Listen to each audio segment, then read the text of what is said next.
صلون على النبي يا أيها الذين آمنوا صلوا عليه وسلموا تسليما اللهم صل على مولانا محمد وعلى آل سيدنا مولانا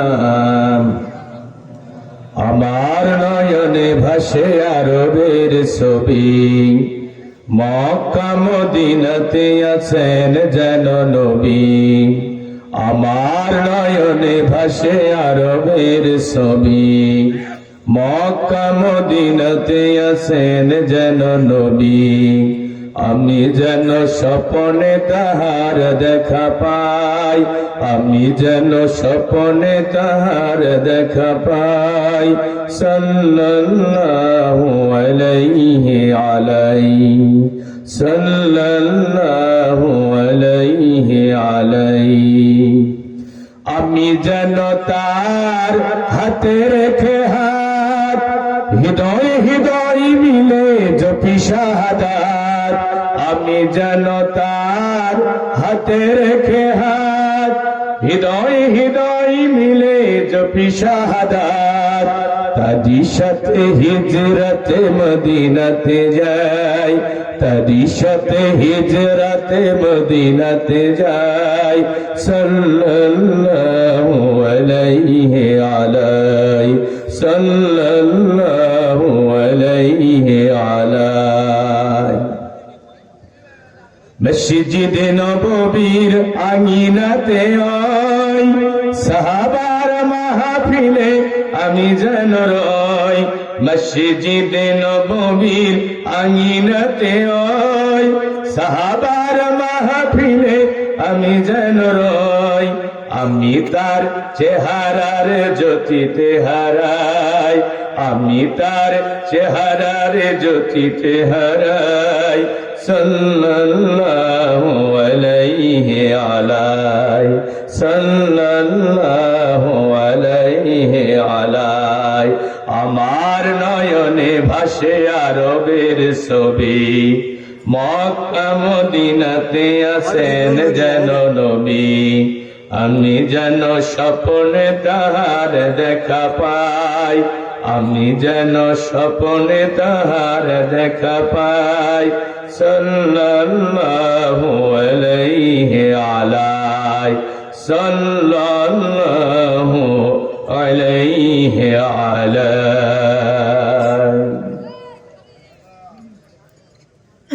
ইন্নাল হামদুলিল্লাহ والصلاة والسلام على من لا نبي بعده ঐতিহ্যবাহী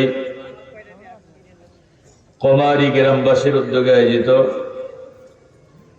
কমারি যুব সমাজের সার্বিক পৃষ্ঠপোষকতায় বাস্তবায়িত 3 দিন ব্যাপী 12তম বাৎসরিক মহাবিশ্বের মহাবিশ্বয় মহাগ্রন্থ কোরআনুল কারীমের মাহফিলের দ্বিতীয় দিনের সম্মানিত শ্রদ্ধাভাজন সাহেব সদর আজকের মাহফিলের মুহতারাম মুকাররম মুআজ্জাজ সভাপতি বয়োজ্যেষ্ঠ বয়োবৃদ্ধ জ্ঞানবৃদ্ধ হাজিউল হারামাইন আল্লাহর ঘরের মেহমান বিশিষ্ট শিক্ষাবিদ আল্লাহর দ্বীনের জন্য নিবেদিত প্রাণ আল্লাহর এক প্রিয় গোলাম আমাদের সকলের শ্রদ্ধাভাজন ব্যক্তিত্ব জনাব আলহাজ মোহাম্মদ আজিজুল হক মাস্টার সাহেব আতানাল্লাহু উমরাহু ওয়া বারাকাল্লাহু ফি হায়াতি আমরা সকলে বলছি আল্লাহুম্মা আমিন আজকের মাহফিলে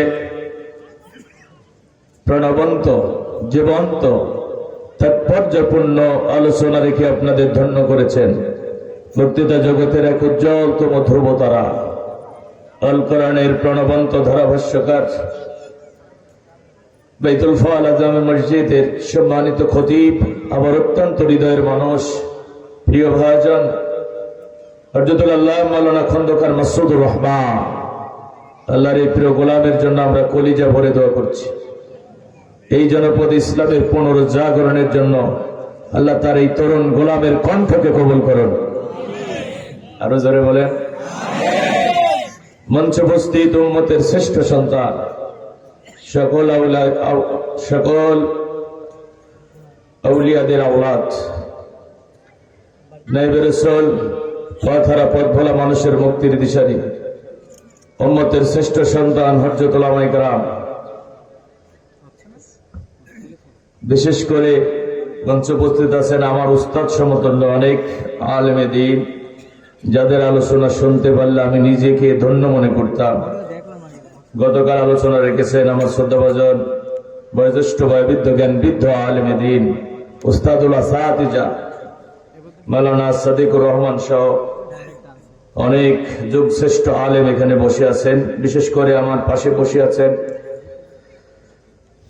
উপমহাদেশের বৃহত্তম ইসলামী আন্দোলন আল্লাহর জমিনে আল্লাহ দ্বীন প্রতিষ্ঠার পথে দীপ্ত শহীদ কাফেলা বাংলাদেশ জামাত ইসলামীর সাবেক আলমডাঙ্গা উপজেলার সংগ্রামী আমির, ইসলামী ছাত্র শিবিরের সাবেক চুয়াডাঙ্গা জেলার সংগ্রামী সভাপতি, আমার শ্রদ্ধাভাজন দায়িত্বশীল, আমাদের সকলের প্রিয় ব্যক্তিত্ব, তরুণ উদীয়মান সমাজসেবক, রাজনীতিবিদ, আমাদের ভাই নূর মোহাম্মদ টিপু। আমরা ভাইয়ের জন্য দোয়া করি, আল্লাহ ভাইকে আমৃত্যু ইসলামী আন্দোলনের এই রক্ত পিচ্ছিল পথে কবুল করুন। আজকের মাহফিলের পরিচালক আমার অত্যন্ত হৃদয়ের মানুষ আমার শাহজাহান ভাই সহ সামনেভবিষ্ট তৌহিদি জনতার একাংশ, পদ্মার অন্তরালে অবস্থানরত পরম প্রিয় শ্রদ্ধেয় মা এবং বোনেরা, প্রিয় এলাকাবাসী, সকলকে আবারও আমি সালাম জানাচ্ছি। আসসালামু আলাইকুম ওয়া রাহমাতুল্লাহি ওয়া বারাকাতুহু। মহান রবের দরবারে আলিশানে সেজদাবনিত চিত্তে শুকরিয়া আদায় করছি, যার একান্ত অনুগ্রহে কোরআন শোনার জন্য এ জান্নাতি মাহফিল আমরা আসতে পেরেছি। মনিবের কত দয়া, তিনি তৌফিক না দিলে আমরা কি আসতে পারতাম? কত মানুষ রাস্তাঘাটে বাজার ঘাটে এলোপাতাড়ি ঘোরাফেরা করছে, বন্ধুদের সাথে গল্পের আড্ডায় মত্ত আছে, সারাদিনের কর্মব্যস্ততা শেষ করে ক্লান্ত পরিশ্রান্ত দেহ নিয়ে আরামের বিছানায় ঘুমিয়ে আছে। কত মানুষ আহত, অসুস্থ, হাসপাতালের বিছানায় জীবন মৃত্যুর সন্ধিক্ষণে যন্ত্রণা বৃদ্ধ সময় অতিবাহিত করছে। আমাদের রব আমাদের সুস্থতার নিয়ামত দিয়ে ধন্য করেছে। কোরআন শোনার জন্য স্বাধীন উন্মুক্ত পরিবেশে ভয় সংখ্যাহীন চিত্তে আকাশের নিচে জমিনের উপরে সবচেয়ে দামি মাহফিল আল্লাহর কোরআনের এই জান্নাতের বাগানে আমাদের বসার সুযোগ করে দিয়েছেন। সেই মুনিবের দরবারে সবটুকু আবেগ দিয়ে শুকরগুজার হচ্ছি, সমস্যায় পড়ছে আলহামদুলিল্লাহ। প্রিয় নবীর শাহে মদিনায় কলিজা ভরে সালাতু সালাম পেশ করছি, যিনি আল ইসলামকে ধুলির ধরায় প্রতিষ্ঠিত করতে গিয়ে তাইফের মাটিতে বুকের তপ্তল ঢেলে দিয়েছেন, খঞ্জার উহুদের ময়দানে দান দান মোবারক শহীদ করেছেন, শিয়াবে আবি তালিবের পাহাড়িয়া জেলখানায় দীর্ঘ 3টি বছর কারারুদ্ধ বন্দী মানবতার জীবন যাপন করেছেন, কাফের বেঈমান আর মুশরিকদের শত জুলুম নির্যাতনের শিকার হয়েছেন। 53 বছর বয়সে জীবনের শেষ পড়ন্ত বিকেলে বাধ্য হয়েছেন প্রিয় মাতৃভূমি থেকে হিজরত করে দূর মদিনায় যেতে। ঘুমিয়ে আছেন মদিনাতুল মুনাওয়ারায় সবুজ গম্বুজের নিচে। বাংলাদেশের এই প্রান্তর থেকে কলিজার সবটুকু ভালোবাসা একত্রিত করে আমরা প্রিয় নবীর শাহে মদিনায় সালাতু সালাম পেশ করছি, সকলে পড়ছি সাল্লাল্লাহু আলাইহি ওয়াসাল্লাম। প্রিয় ভাই সাহেব, আজকে কোরআনের মাহফিলে আসতে পেরে বসতে পেরে কোরআনের আলোচনা শোনার সুযোগ পেয়ে আপনারা খুশি না বেজার? যদি হন খুশি আওয়াজ দেবেন একটু বেশি। কোরআনের মাহফিল আসতে পেরে বসতে পেরে আমরা আনন্দিত, আমরা উৎপীড়িত, আমরা পুলকিত, কারণ আকাশের নিচে জমিনের উপরে কোরআনের মাহফিলের চেয়ে দামি মাহফিল অনবীক্ষণ যন্ত্র দিয়ে খুঁজে খুঁজে আরেকটা বের করা যাবে না। আপনাদের দৃষ্টিতে এটা কুমারী ফুটবল মাঠের এক খণ্ড জমি হতে পারে, কিন্তু বিশ্ব নবীর ভাষায় এটা এখন জান্নাতের বাগান। জান্নাতের বাগানে বসার সৌভাগ্য কি সবার হয়? আমার স্যার এখানে বসে আছেন, আল্লাহ তাকে কাবার মেহমান হিসেবে কবুল করেছেন। আমি গুনাহগারকেও আল্লাহ কাবার চত্বরে কবুল করেছিলেন। আমি আল্লাহর কাছে বলেছিলাম, আল্লাহ যদি তোমার ঘরের মেহমান বানাও, যুবক বয়সে বানাই। আমাদের এই ভারতীয় উপমহাদেশের মানুষেরা বুড়া বয়সে হজে যায়, কিন্তু আরব কান্ট্রি, ওই যে আফ্রিকা, এরপরে ইন্দোনেশিয়া, ওই সাইডে যারা আছে তারা সব যুবক, বেশিরভাগ যুবকেরাই হজ করে। আলহামদুলিল্লাহ, আল্লাহ পাক দুচোখে আমাকে দেখার সুযোগ দিয়েছেন। রাসূলুল্লাহর বাড়ি আর আবু জেহেলের বাড়ি একেবারে পাশাপাশি। আল্লাহ রাসূলের শৈশব দেখেছে, কৈশোর দেখেছে, যৌবন দেখেছে। রাসূলুল্লাহর জান্নাতি কণ্ঠে আবু জেহেল কোরআনও শুনেছে। আমার ভাইরা, আবু জেহেলের ভাগ্যে কি কালেমা জুটেছে? অথচ হাবশী গোলাম বেলাল ইবনে রাবাহ ছুটে এসেছে, 1000 মাইল পথ পাড়ি দিয়ে পারস্যের সালমান ফার্সি ছুটে এসেছে। রাসূলুল্লাহর হাতে হাত রেখে কালেমা পড়ে ঈমানের রক্ত পিচ্ছিল পথের দুঃসাহসিক অভিযাত্রী হয়ে গেছে। অথচ চাচা আবু তালিব 42 বছর রাসূলকে বুকের ভিতরে আগলে রেখেছেন, ভাগ্যে ঈমান জোটে না। আমি সামনে যারা বসে আছেন, যেহেতু এই জনপদে দীর্ঘ 1 যুগ আমি ছিলাম, আর আমার শৈশব কৈশোর তো পাশেই আমার গ্রাম, এখানে কেটেছে, এই জন্য অনেক পরিচিত মুখ মঞ্চে যারা আছেন, সামনে যারা আছেন। আমি দেখছি যে এই কুমারী গ্রামের মানুষগুলো যদি এখানে সমবেত হতো, এই মাঠ কানায় কানায় পরিপূর্ণ হয়ে যেত। সবাইকে আসতে পেরেছে?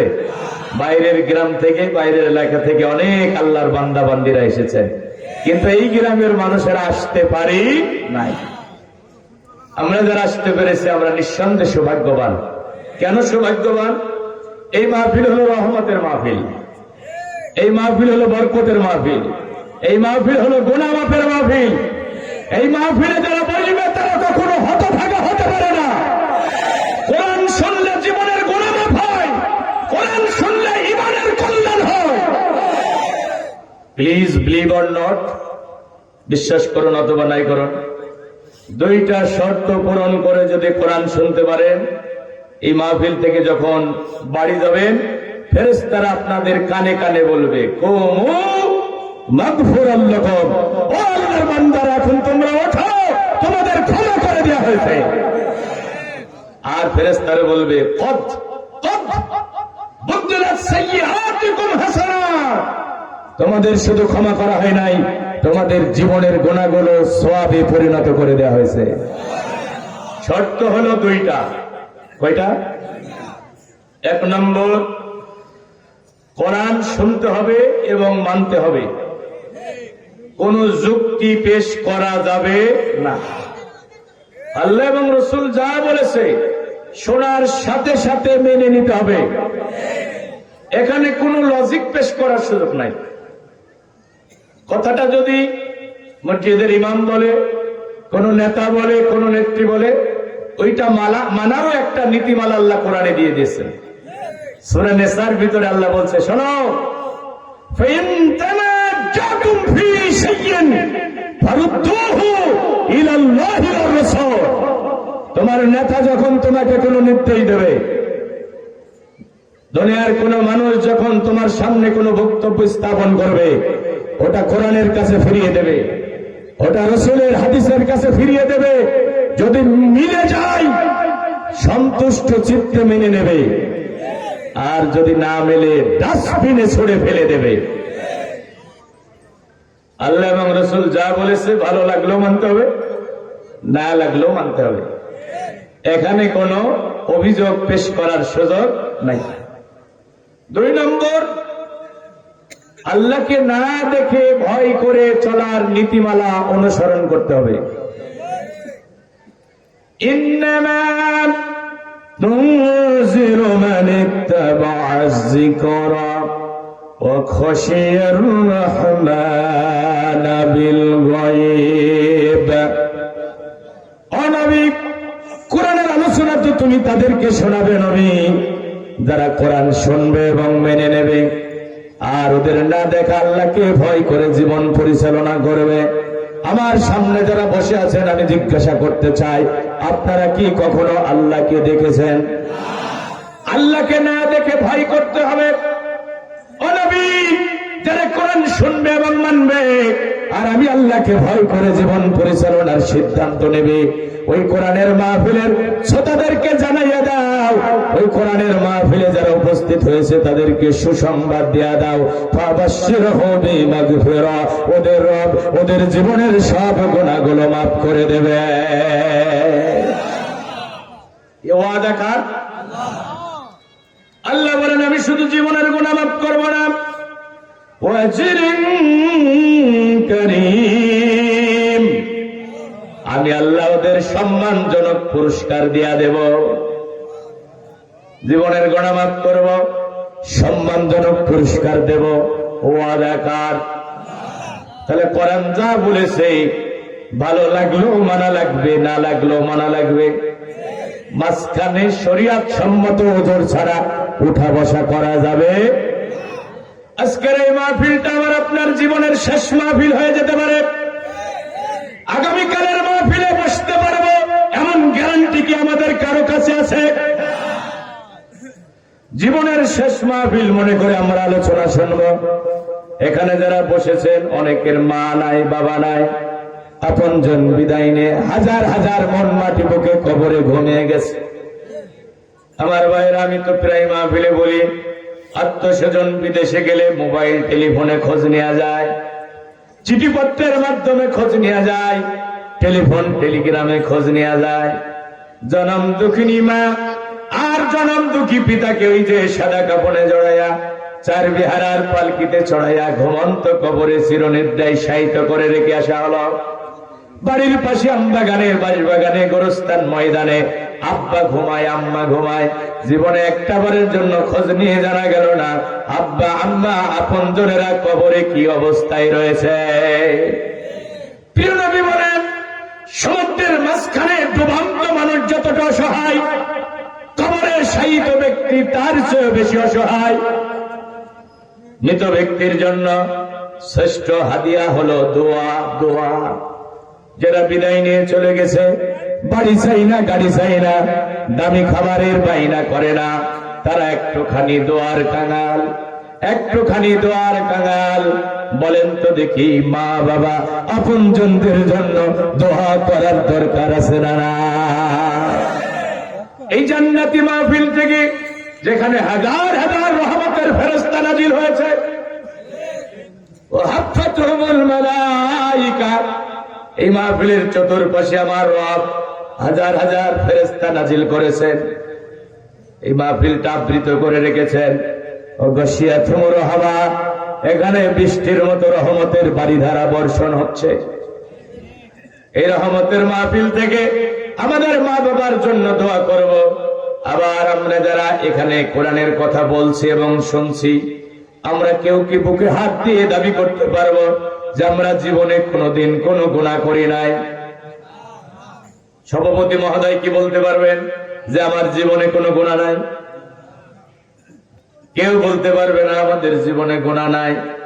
সবাই আমরা গুনাহ করেছি, কেউ বেশি কেউ কম। বান্দা গুনাহ করতে পছন্দ করে, আবার আল্লাহ ক্ষমা করতে ভালোবাসে। রাত গভীর হয়, দুনিয়ার অফিস আদালতের দরজা বন্ধ হয়ে যায়, একজনের রহমতের দরজা খোলা রয়। বলেন তো তার নাম কি? কেউ যেটা দেয় না সেটা দেয় কে? কেউ যেটা বোঝে না সেটা বোঝে কে? কেউ যেটা শোনে না সেটা শোনে কে? এমন আল্লাহ আকাশের নিচে জমিনের উপরে কি আর একটা পাওয়া যাবে? আল্লাহকে বলবো, আল্লাহ আজকে আমাদের জীবনের গুনাহগুলো মাফ করে দেয়া লাগবে, আমাদের মা বাবাকেও মাফ করে দেয়া লাগবে। গুনার বোঝা মাথায় নিয়ে কোরআনের মাহফিলে এসেছে, গুনার বোঝা মাথায় নিয়ে বাড়ি ফিরে যেতে চাই না। আল্লাহ যদি আমাদের মাফ করে দেয়, বলেন তো আল্লাহর কি কোনো ক্ষতি হয়ে যাবে? আবার আল্লাহ যদি গোটা মাহফিলটা ধরে প্যাকেট করে জাহান্নামের ভিতরে ফেলে দেয়, আল্লাহর কি কোনো লাভ হবে ভাই? লাভও হবে না, ক্ষতিও হবে না।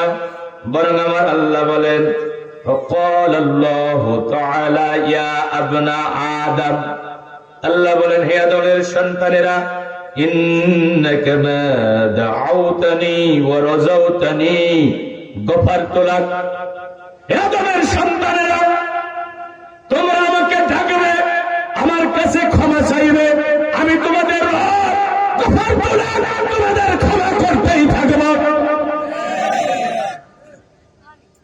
আলা মা কানা মিনকা, তোমার অবস্থা কি আমি এটা দেখবো না? ওয়ালা উবালি, তোমাকে ক্ষমা করতে গিয়ে আমি দুনিয়ার কোন মানুষের পরোয়া করব না। দুনিয়ার কোন মানুষ এ কথা আমাকে বলতে পারবে না, রব্বুল আমিন তোমার এই বান্দা এত এত গুনাহ করেছে, কেন তারে তুমি ক্ষমা করলে? এ কথা বলার দুঃসাহস কি কারো আছে? দুনিয়ার জাজ কোর্ট রায় দিলে হাইকোর্টে অ্যাপিল করার সুযোগ থাকে, হাইকোর্ট রায় দিলে সুপ্রিম কোর্টে অ্যাপিল করার সুযোগ থাকে, কিন্তু আল্লাহর আদালত থেকে যদি কাউকে ক্ষমার ঘোষণা দেয়া হয়, বলেন তো এই ক্ষমার বিরুদ্ধে কেউ কি আর আপিল করতে পারবে? আল্লাহ বলেন, ইয়া আবনা আদম, ইয়া আদমের সন্তানেরা, লাউ বালাগাত জুনুবুকা আনাস সামাই সুম্মা ইস্তাগফারতানি গফারতু লাক। গুনাহ করেছো তুমি, কত গুনাহ?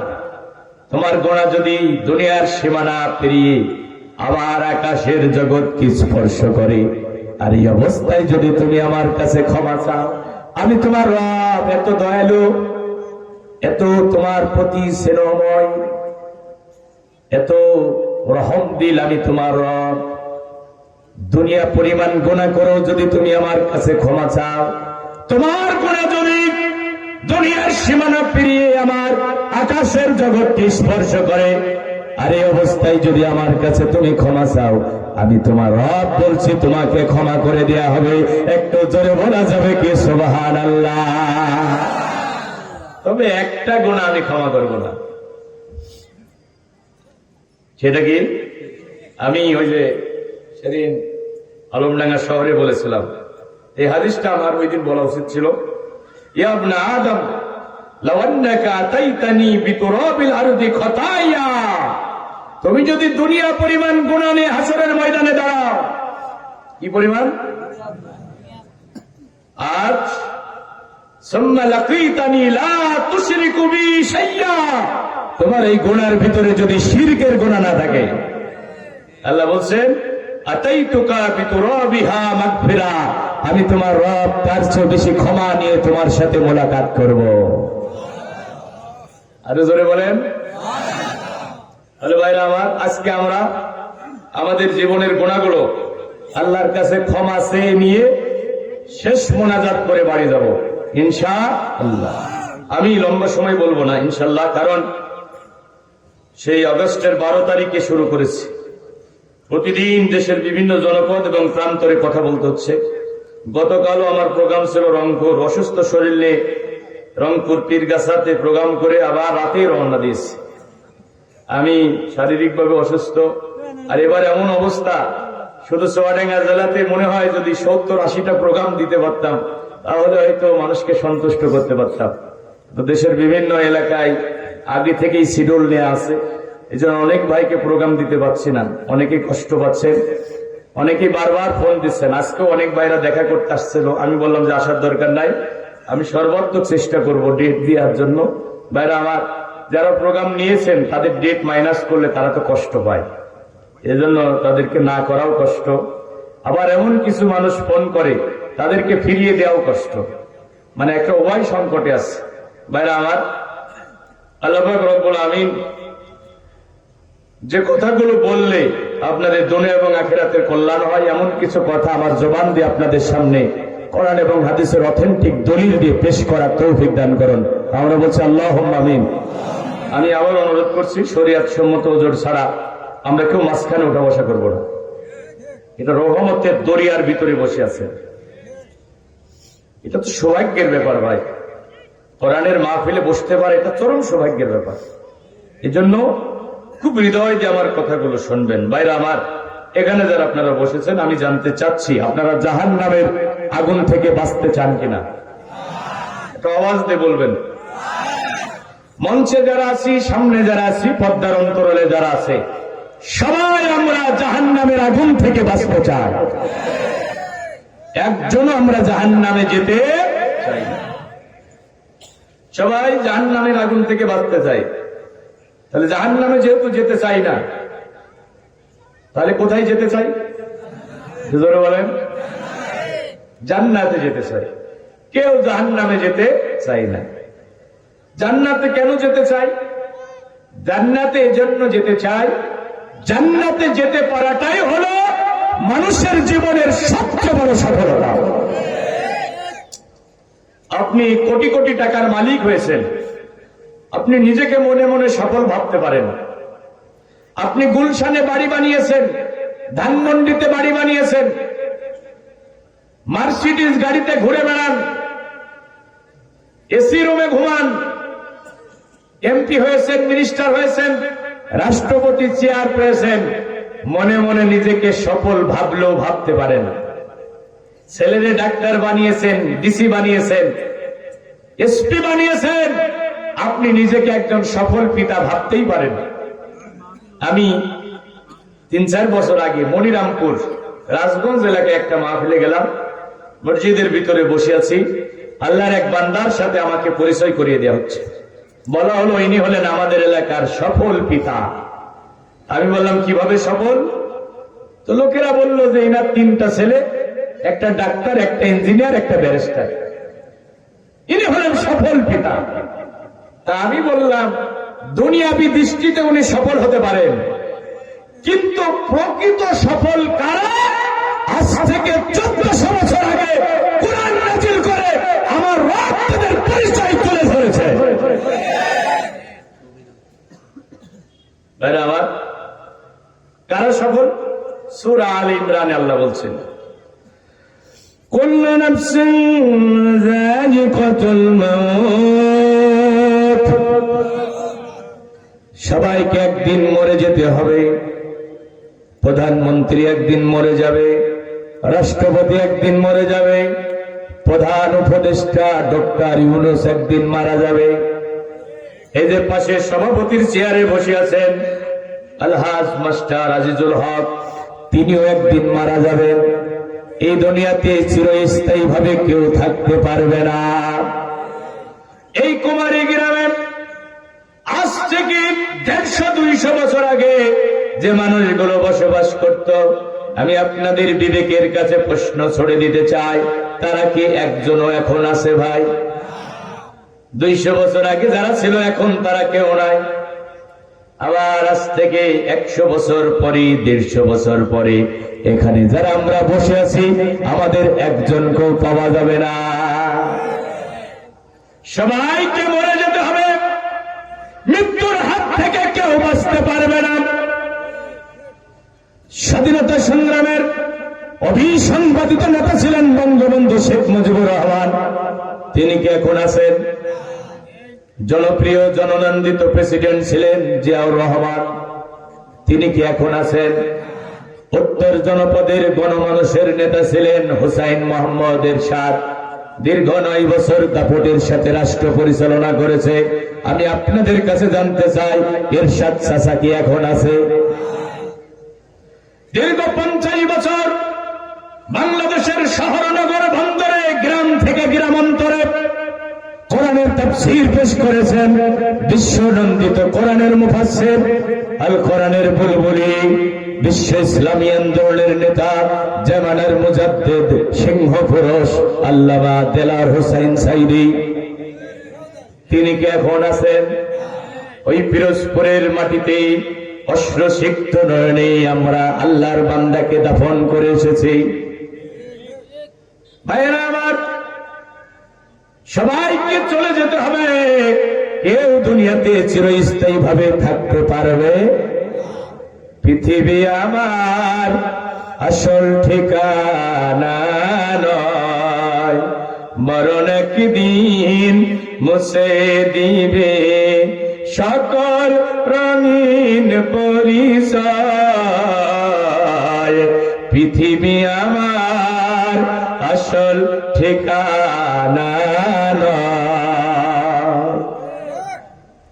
একদিন তোমারই নাম মসজিদে হবে এলান। একদিন তোমারই নাম মসজিদে হবে এলান। তৈরি থেকো, তৈরি রেখো, তৈরি থেকো, তৈরি রেখো কবরের মাল সামান। একদিন তোমারই নাম মসজিদে হবে এলান। একদিন তোমাকে পরিয়ে কাফন, সঙ্গী স্বজন করবে দাফন। হঠাৎ চলে যাবে আদরের ধন, প্রিয় মা বাবার ভাসিয়ে নয়ন। তৈরি থেকো, তৈরি রেখো, তৈরি থেকো, তৈরি রেখো সুন্নতি আমল ঈমান। একদিন তোমারই নাম মসজিদে হবে এলান।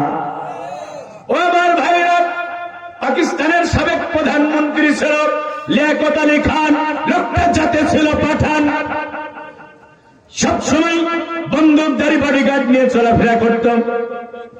তিনি একটা জনসভায় বক্তৃতা করতেছিলেন, হঠাৎ আততায়ীর গুলিতে তিনি নিহত হলেন। গুলি যখন হয়েছে, লোকেরা দিক বিদিক ছোটাছুটি করতেছে, পরিবেশটা একটু শান্ত হলো। লিয়াকত আলী খানের একজন সমর্থক এসে ওই বন্দুকধারী বডিগার্ডদের ডেকে ডেকে বলতেছে, ও বডিগার্ডরা, প্রতি মাসে তোমাদেরকে বেতন দিয়ে আমার নেতার বডিগার্ড হিসেবে রাখা হয়েছে, তোমরা থাকতে আমার নেতা মারা গেল কিভাবে? ওই বডিগার্ডদের ভিতরে একজন সহজ সরল টাইপের কম বুদ্ধি সম্পন্ন বডিগার্ড ছিল। তিনি বললেন, দেখেন ভাই, আমরা তো বডিগার্ড, আমাদের তো রোহগার্ডের দায়িত্ব দেওয়া হয় নাই।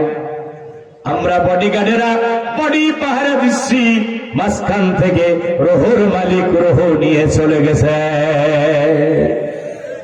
ও কুমারীর আল্লাহর বান্দা বান্দিরা, বিলিয়ন বিলিয়ন টাকা খরচ করে বডিগার্ড রাখা যাবে, কিন্তু বলেন তো দুনিয়ার সব সম্পদ এক জায়গায় করেও কি রোহগার্ড পাওয়া যাবে?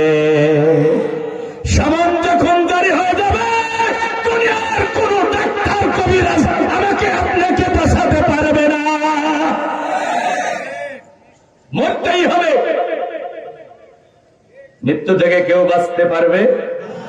وما كان لنفس أن تموت إلا بإذن الله كتابا مؤجلا।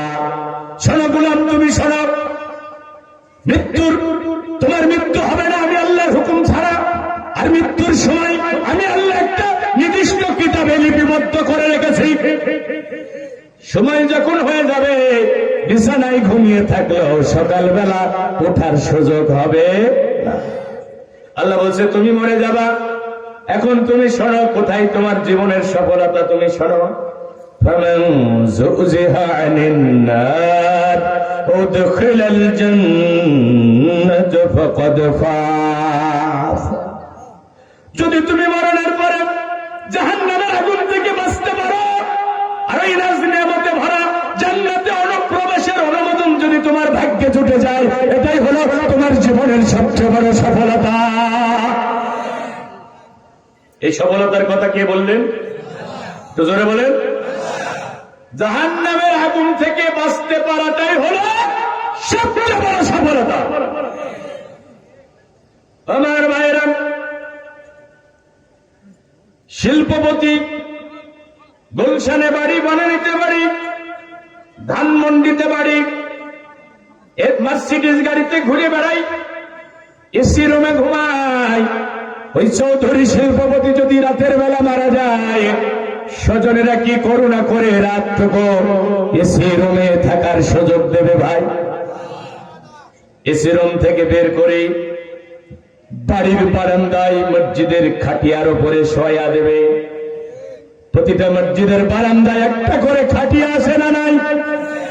জোরে বলেন। আপনাদের মসজিদে খাটিয়া নাই? রাতের বেলা যদি মারা যায় এসি রুম থেকে বের করে মসজিদের খাটিয়ার উপরে শোয়া বাড়ির বারান্দায় রেখে দেবে। চৌধুরীর হাতে একটা দামি ব্র্যান্ডের ঘড়ি ছিল, স্বজনেরা ওইটা খুলে নেবে। চৌধুরীর হাতে একটা দামি একট পাথরের আংটি ছিল, ওইটাও স্বজনেরা খুলে নেবে। চৌধুরীর হাত চোখে একটা দামি ব্র্যান্ডের চশমা ছিল, ওইটাও কিন্তু স্বজনেরা খুলে নেবে। চৌধুরীর গায়ে একটা দামি কোট ছিল, ওইটাও স্বজনেরা খুলে নেবে। একটা একটা করে খুলতে খুলতে তারা লেঙ্গা বানিয়ে দেবে। মায়ের পেট থেকে এসেছিল যেমন ঠিক চলে যাবে তেমন, সাদা কাফন ছাড়া সাথে কিছুই নিয়ে যাবে না। আমার মায়েরা, আমার বোনেরা, একই অবস্থা হবে কিন্তু তোমাদের। মরার সাথে সাথে হাতের মালা, গলার মালা, নাকের ফুল, কানের দুলটা খুলে নেওয়া হবে। মায়ের পেট থেকে এসেছিল যেমন ঠিক চলে যাবে তেমন, 3.5 হাত জায়গার বেশি নিয়ে যাবে না। রাষ্ট্রপতির জন্য 3.5 হাত, শিল্পপতির জন্য 3.5 হাত, ওই রিক্সা চালক যিনি ফুটপথে কুড়ে ঘরে জীর্ণ শীর্ণ বাড়িতে থাকেন, দুবেলা দুমুঠো খাবার জোটে না, তার জন্য 3.5 হাত, এর বেশি নিয়ে যাবে না। ওই কবরে তোমাকে রেখে আসা হবে। ও নেতা, তুমি এত জনপ্রিয় নেতা, রাস্তায় যখন বের হতে শত শত কর্মী তোমার পিছনে থাকতো। কবরে যে দেখো তুমি, কবরে যে দেখো তুমি, ওখানে তুমি একা, তোমার একজন কর্মী তোমার সাথে যাবে না। একটা কর্মী যাবে, তোমার আদরের ছেলে তোমার সাথী হবে না, তোমার প্রিয়তমা স্ত্রী তোমার সাথে যাবে না।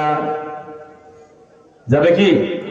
এখন ওই কবরে গিয়ে যদি তুমি আসামি হয়ে যাও, ওই কবরে গিয়ে যদি তুমি আসামি হয়ে যাও, তোমার ভাগ্যে যদি জান্নাত না জোটে, তুমি যদি জাহান্নামী হয়ে যাও, তোমার মতো হতভাগা, দুর্ভাগা, কপাল পোড়া, ব্যর্থ মানুষ আকাশের নিচে জমিনের উপরে আরেকটাও পাওয়া যাবে না।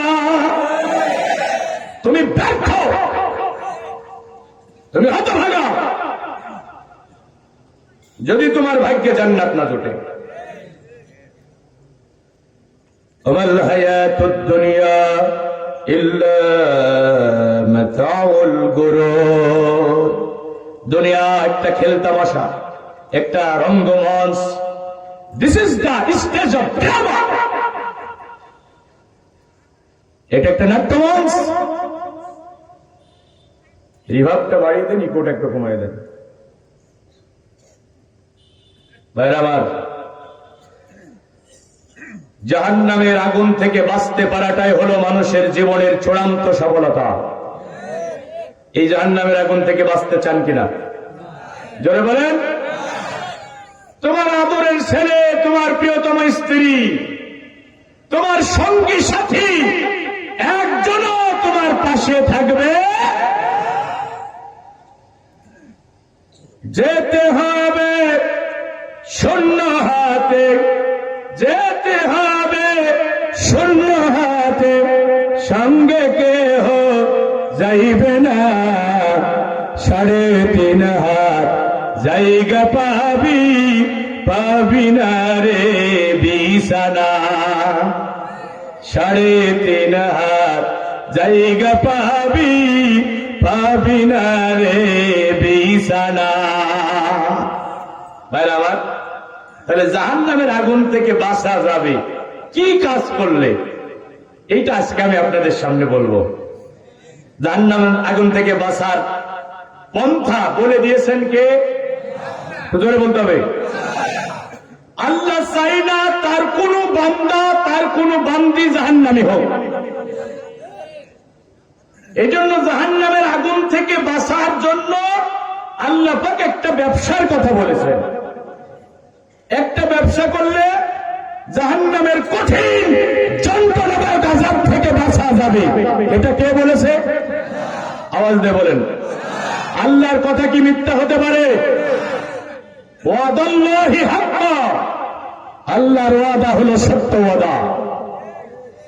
মান ক্বালা বিহি সাদাকা, নবীজি বলেছেন আল্লাহ যা বলেছে তা সত্য বলেছেন, আল্লাহর কথার মধ্যে কোনো সন্দেহের অবকাশ নাই। আল্লাহ পাক রব্বুল আমিন বলেন, ইয়া আইয়ুহাল্লাযীনা আমানু হাল আদুল্লুকুম আলা তিজারা, ও ঈমানদারেরা, আমি আল্লাহ কি তোমাদের একটা ব্যবসার কথা বলবো, একটা বাণিজ্যের কথা বলবো, যে ব্যবসা করলে, যে বাণিজ্য করলে তুনজিকুম মিন আযাবিন আলীম, যে ব্যবসা করলে জাহান্নামের কঠিন যন্ত্রণাদায়ক আযাব থেকে বাঁচা যাবে। কে বলছেন? ও ঈমানদারেরা, এখানে কি শুধু পুরুষ ঈমানদারদের কথা বলছে না মহিলারাও আছে? মহিলা পুরুষ তোমরা যারা ঈমান এনেছ, আমি আল্লাহকে তোমাদের একটা ব্যবসার কথা বলবো, যে ব্যবসা করলে জাহান্নামের কঠিন যন্ত্রণাদায়ক আযাব থেকে বাঁচা যাবে। আমি আপনাদের কাছে জানতে চাই, যে ব্যবসা করলে জাহান্নামের আগুন থেকে বাঁচা যাবে, সেই ব্যবসা করতে আমরা রাজি আছি কিনা? কি সেই ব্যবসা, যে ব্যবসা করলে জাহান্নামের আগুন থেকে বাঁচা যাবে? খুব ভালো করে শোনেন, এই আয়াত কখন নাজিল হলো একটু জানা দরকার। কারণ কোরআন নাজিল হয়েছে 23 বছর ধরে আমার রাসূলের জীবনের 2000 ঘটনার উপরে। কয় বছর? 23 বছর ধরে রাসূলুল্লাহর জীবনের 2000 ঘটনার উপরে। আপনারা মঞ্চ হর্ন দেননি? হর্ন দেননি না খালি বক্স?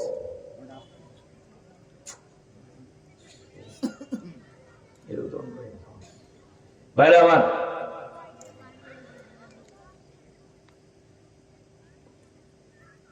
আব্দুল ইবনে সালাম রাদিয়াল্লাহু তাআলা আনহু তিনি বলছেন, আমরা মসজিদে নববীর ভিতরে বসেছিলাম, সাহাবীরা আলোচনা করতেছিলাম, যদি একটা আমল জানতাম যে আমল করলে জাহান্নামের আগুন থেকে বাঁচা যাবে, তাহলে আমরা জানমালের কোরবানি করে সেই আমলটা করতাম। আমরা সাহাবীরা আলোচনা করতেছিলাম এবং সিদ্ধান্ত নিলাম যে রাসূলুল্লাহর কাছে গিয়ে আমরা জিজ্ঞাসা করব যে এমন কোন আমল কি আছে যে আমল করলে আমরা জাহান্নামের আগুন থেকে বেঁচে যাব। এই সিদ্ধান্ত যখন আমরা নিলাম, জিবরিল আমিন রাসূলের কাছে ওহী নিয়ে আসলেন। সুবহানাল্লাহ বলেন।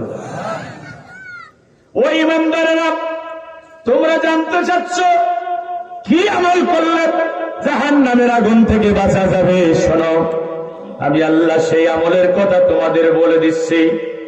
কোরআনুল কারীমে সূরা সফ 61 নম্বর আয়াত, আল্লাহ পাক 61 নম্বর সূরা, এই সূরার ভিতরে আল্লাহ পাক রব্বুল আমিন কি সুন্দর করে বলছেন, ও ঈমানদারেরা, জাহান্নামের আগুন থেকে বাঁচার জন্য একটা ব্যবসা করা লাগবে, একটা আমল করা লাগবে। সেই আমলটা হলো তুমিনুনা বিল্লাহি ওয়া রাসূলিহি ওয়া তুজাহিদুনা ফি সাবিলিল্লাহি বিআমওয়ালিকুম ওয়া আনফুসিকুম যালিকুম খায়রুল লাকুম ইন কুনতুম তা'লামুন। যদি জাহান্নামের আগুন থেকে বাঁচতে চান, তাহলে আমি আল্লাহ এবং রাসূলের প্রতি ঈমান আনো। সর্বপ্রথমে ঈমান, সর্বপ্রথমে কি? ঈমান ছাড়া জাহান্নামের আগুন থেকে বাঁচা যাবে? ঈমান ছাড়া জান্নাতে যাওয়া যাবে? তাহলে ঈমান আনো আল্লাহ এবং রাসূলের উপরে। এখন আল্লাহ জাহান্নামের আগুন থেকে বাঁচার ব্যবসার কথা বললেন ঈমানদারদেরকে। কাদের? আর জোরে বলেন, কাদের ডাক দিলেন? ইয়া আইয়ুহাল্লাযীনা আমানু, ও ঈমানদারেরা, হাল আদুল্লুকুম আলা তিজারা, আমি কি তোমাদের একটা ব্যবসার কথা বলবো? তুনজিকুম মিন আযাবিন আলীম, যে ব্যবসা করলে জাহান্নামের আগুন থেকে বাঁচা যাবে। ঈমানদারদের ডেকে ডেকে আল্লাহ ব্যবসার কথা বলে, আবার আল্লাহ নতুন করে বলে তুমিনুনা বিল্লাহি ওয়া রাসূলিহি, যদি জাহান্নামের আগুন থেকে বাঁচতে চাও আবার নতুন করে ঈমান আনো, আল্লাহ এবং রাসূলের উপরে আবার নতুন করে ঈমান আনো। আবার নতুন করে কেন আল্লাহ ঈমান আনতে বললেন? ঈমানদারদেরকে আল্লাহ ব্যবসার কথা বলে আবার নতুন করে ঈমান আনতে বলছেন, কেন বলছেন একটু জানার দরকার আছে না নাই?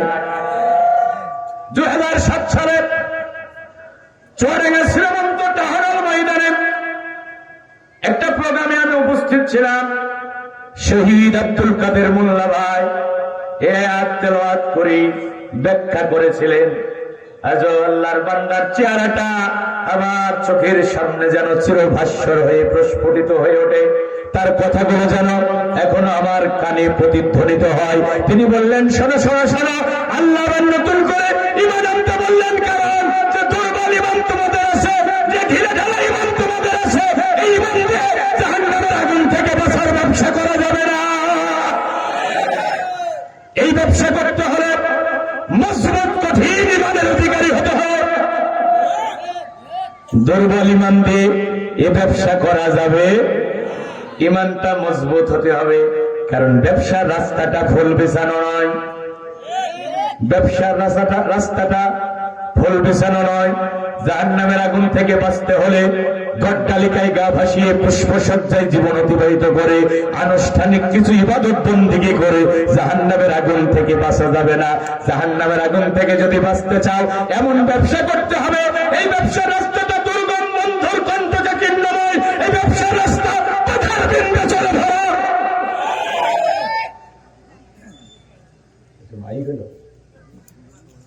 এই ব্যবসা করতে হলে ব্যবসা রাস্তার বাঁকে বাঁকে ফেরাউন নমরুদ আবু জেহেল আবু লাহাব উতবা শাইবার প্রেতাত্মাদের সাথে দেখা হবে। এই ব্যবসা রাস্তার বাঁকে বাঁকে জেল আসবে, জুলুম আসবে, নির্যাতন আসবে, মামলা হবে, হামলা হবে, মেশিন গানের বুলেট তোমার বুক ঝাঁঝরা করে দেবে। এই ব্যবসার রাস্তায় চলতে গেলে এমনকি তোমাকে ফাঁসির মঞ্চ ঝুলতে হতে পারে। এই ব্যবসার রাস্তায় চলতে গেলে তুমি বিশ্ব নন্দিতম মুফাসসির হওয়ার পরেও তোমাকে 13 বছর জেলখানায় থাকা লাগতে পারে। এই ব্যবসার রাস্তায় চলতে গেলে তোমাকে কোরআনের একজন ফেরিয়ালা হওয়ার পরেও তোমাকে মানবতা বিরোধী অপরাধী বানানো হতে পারে, তোমাকে ধর্ষক বানাবে, তোমাকে লুণ্ঠনকারী বানাবে, তোমাকে খুনি বানাবে। এত বিপদ মুসিবত, জুলুম, নির্যাতন, অত্যাচারের স্টিমুলার চতুর্দিক থেকে তোমাকে ঘিরে ফেলবে। এরপরও যদি তুমি হিমালয় পর্বতের মতো মাথা উঁচু করে অটল অবিচল ঈমানের পথে দাঁড়িয়ে থাকতে পারো, তাহলে তুমি জাহান্নামের আগুন থেকে বাঁচার সুসংবাদ পাবে। ভাইরা আমার, খুব হৃদয় দিয়ে আমার কথাগুলো শোনেন। মজবুত ঈমান যদি কারো থাকে, সে কি আযান হওয়ার পরে নামাজ ছেড়ে দিতে পারে? তার মানে এই ব্যবসা করতে হলে মজবুত ঈমানের অধিকার হতে হবে। এখন ঈমান যাদের মজবুত, তারা কি আযান হওয়ার পরে চায়ের দোকানে গল্পের আড্ডায় থাকতে পারে? এক হাতে চায়ের কাপ, এক হাতে সিগারেট, কোনটা থেকে কোনটাই টান মারবে, মাথায় কাজ করবে না। কই মৌলবীদের মতো তো খারাপ না, নামাজ না পড়লে আমার ঈমান ঠিক আছে। এরকম মুসলমান আমাদের এলাকায় আছে না নাই? এ ভাই, ভালো করে শোনেন, আপনার ঈমান যদি মজবুত হয় তাহলে কি আপনি ওজনে কম দিতে পারবেন? আপনার ঈমান যদি মজবুত হয় তাহলে আপনি কি সুদের কারবারি করতে পারবেন?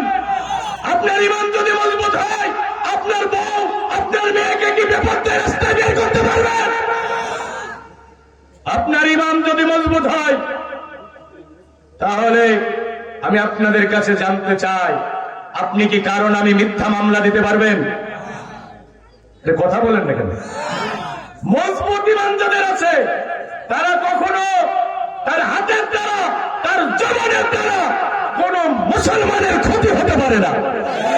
মজবুত ঈমান যাদের আছে, চোর দখলের মতো মানুষের জায়গা জমি দখল করতে পারে না। তারা মজবুত ঈমান যাদের আছে, তারা কখনো চাঁদাবাজি, টেন্ডারবাজি, মাস্তানি করতে পারে না। মজবুত ঈমান যাদের আছে, তারা কখনো মদ গাঁজা ফেন্সিডিলের আড্ডায় থাকতে পারে না।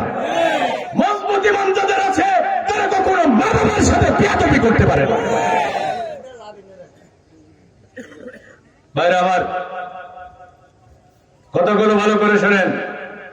মজবুত ইমান যাদের আছে তারা বক্স বাজিয়ে সাধারণ মানুষের রাতের ঘুম নষ্ট করতে পারে না।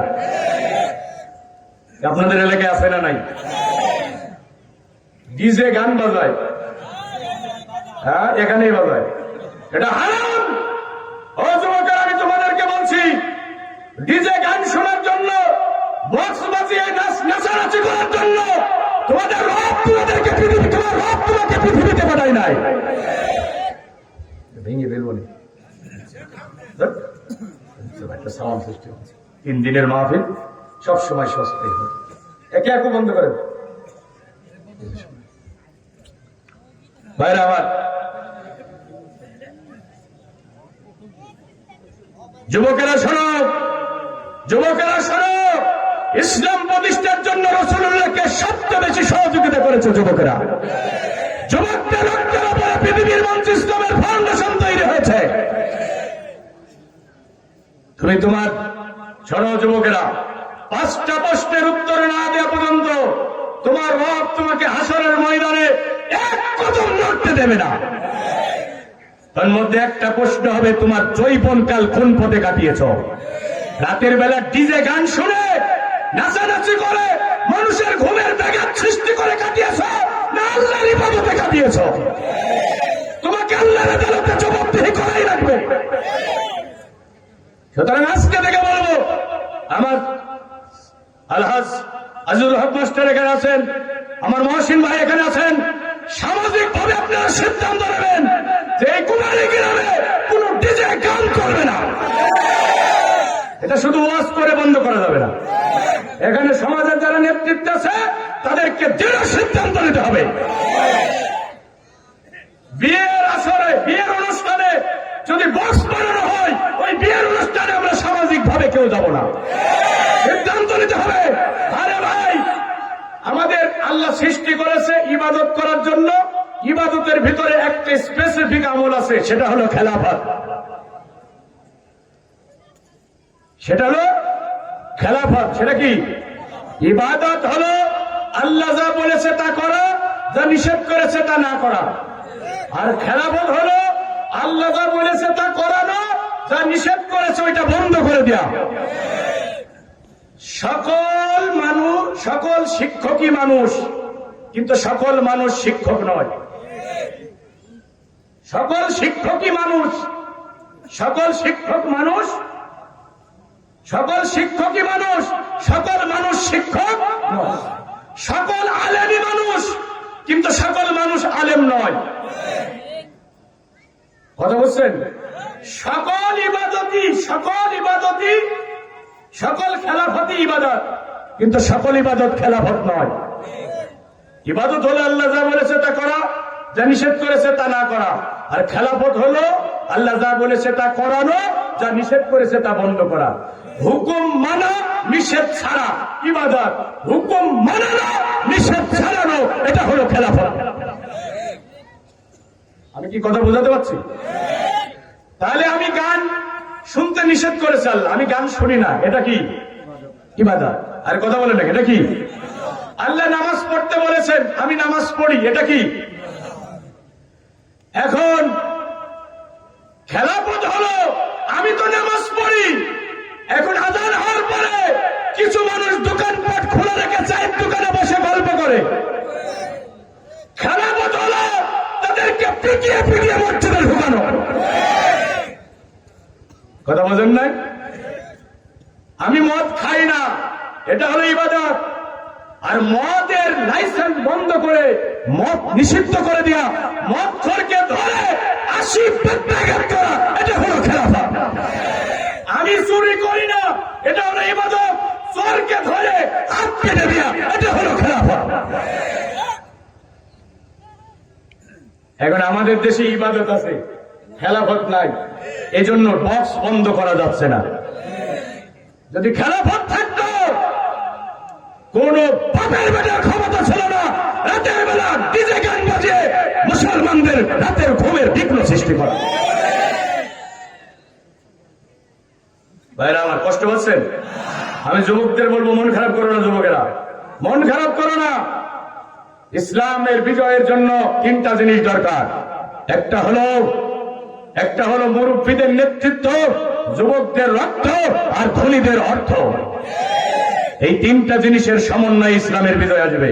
এজন্য যুবকেরা ডিজে গানের আসরে নয়, বন্ধুদের সাথে মদ গেজা ফেন্সিডিলের আসরে নয়, বরং তোমাকে জাগতে হবে, রাসূলুল্লাহর আদর্শের পতাকাবাহী হতে হবে। এ ভূখণ্ডে ইসলামী খেলাফত প্রতিষ্ঠার জন্য জানমালের কোরবানি করে তোমাকে সম্মুখ সারিতে নেতৃত্ব দিতে হবে। ভাইরা আমার, মজবুত ঈমান যাদের আছে তাদের হাতের দ্বারা, জবানের দ্বারা কোন মুসলমানের ক্ষতি হতে পারে। এরপরে আল্লাহ বলছে, আল্লাহ এবং রাসূলের প্রতি ঈমান আনবা, আর কি করবা? তুজাহিদুনা ফি সাবিলিল্লাহি বিআমওয়ালিকুম ওয়া আনফুসিকুম, তোমাদের জান এবং মাল দিয়ে আল্লাহর জমিনে এই খেলাফত প্রতিষ্ঠার জন্য জিহাদ ফি সাবিলিল্লাহর কাজ করবা, প্রাণান্তকর প্রচেষ্টা করবা। এটা কার কথা? আল্লাহর জমিনে আল্লাহর দ্বীন কায়েম করা, কোরআনের রাজ কায়েম করা, খেলাফত কায়েম করা, ইমারতে ইসলাম কায়েম করা, সবই একই কথা, সব সমর্থক শব্দ। দ্বীন কায়েম, কোরআনের রাজ কায়েম, খেলাফত কায়েম, যাই বলেন না কেন সবই সমর্থক শব্দ। তার মানে জান আর মাল দিয়ে আল্লাহর জমিনে আল্লাহর দ্বীন বিজয়ী করার জন্য চেষ্টা করা লাগবে, যদি জাহান্নামের আগুন থেকে বাঁচতে হয়। কথা কার? দ্বীন বিজয়ী করার মানে কি? খেলাফত কায়েমের মানে কি? খেলাফত কায়েমের মানে হলো ব্যক্তি জীবন থেকে শুরু করে আন্তর্জাতিক জীবন, রান্নাঘর থেকে বঙ্গভবন চলবে আল্লাহর আইনে, কোরআনের আইনে, রাসূলের আদর্শ অনুযায়ী। তার মানে খেলাফত ব্যবস্থার মূল ভিত্তি হবে আইন আল্লাহর, নেতৃত্ব রাসূলের। এই মুসলমানেরা একটু ভালো করে শোনেন, আইন আল্লাহর, নেতৃত্ব রাসূলের। কথা বলতে হবে, আইন কার? নেতৃত্ব। আবারও বলছি, রাষ্ট্র ব্যবস্থার মূল ভিত্তি হবে আইন আল্লাহর, নেতৃত্ব রাসূলের। মানতে আপত্তি আছে? মানতে আপত্তি আছে? কাদের আপত্তি আছে একটু হাত তুলে দেখান তো। আল্লাহর আইন আর রাসূলের নেতৃত্ব মানতে কাদের আপত্তি আছে একটু হাত তুলে দেখান। আপত্তি আছে? কারো আপত্তি নাই? তাই আল্লাহর আইন, রাসূলের নেতৃত্ব মানতে চান কারা? একটু হাত তুলে দেখান তারা। জোরে সরে তাকবীর দেন, লিল্লাহি তাকবীর। আকাশ বাতাস প্রকম্পিত করে আল্লাহকে জানিয়ে দেন যে আমরা আল্লাহর আইন আর রাসূলের নেতৃত্ব ছাড়া কারো আইন মানতে রাজি নয়। লিল্লাহি তাকবীর, লিল্লাহি তাকবীর। আল কোরআনের আলো, আল হাদিসের আলো, আমার নেতা তোমার নেতা।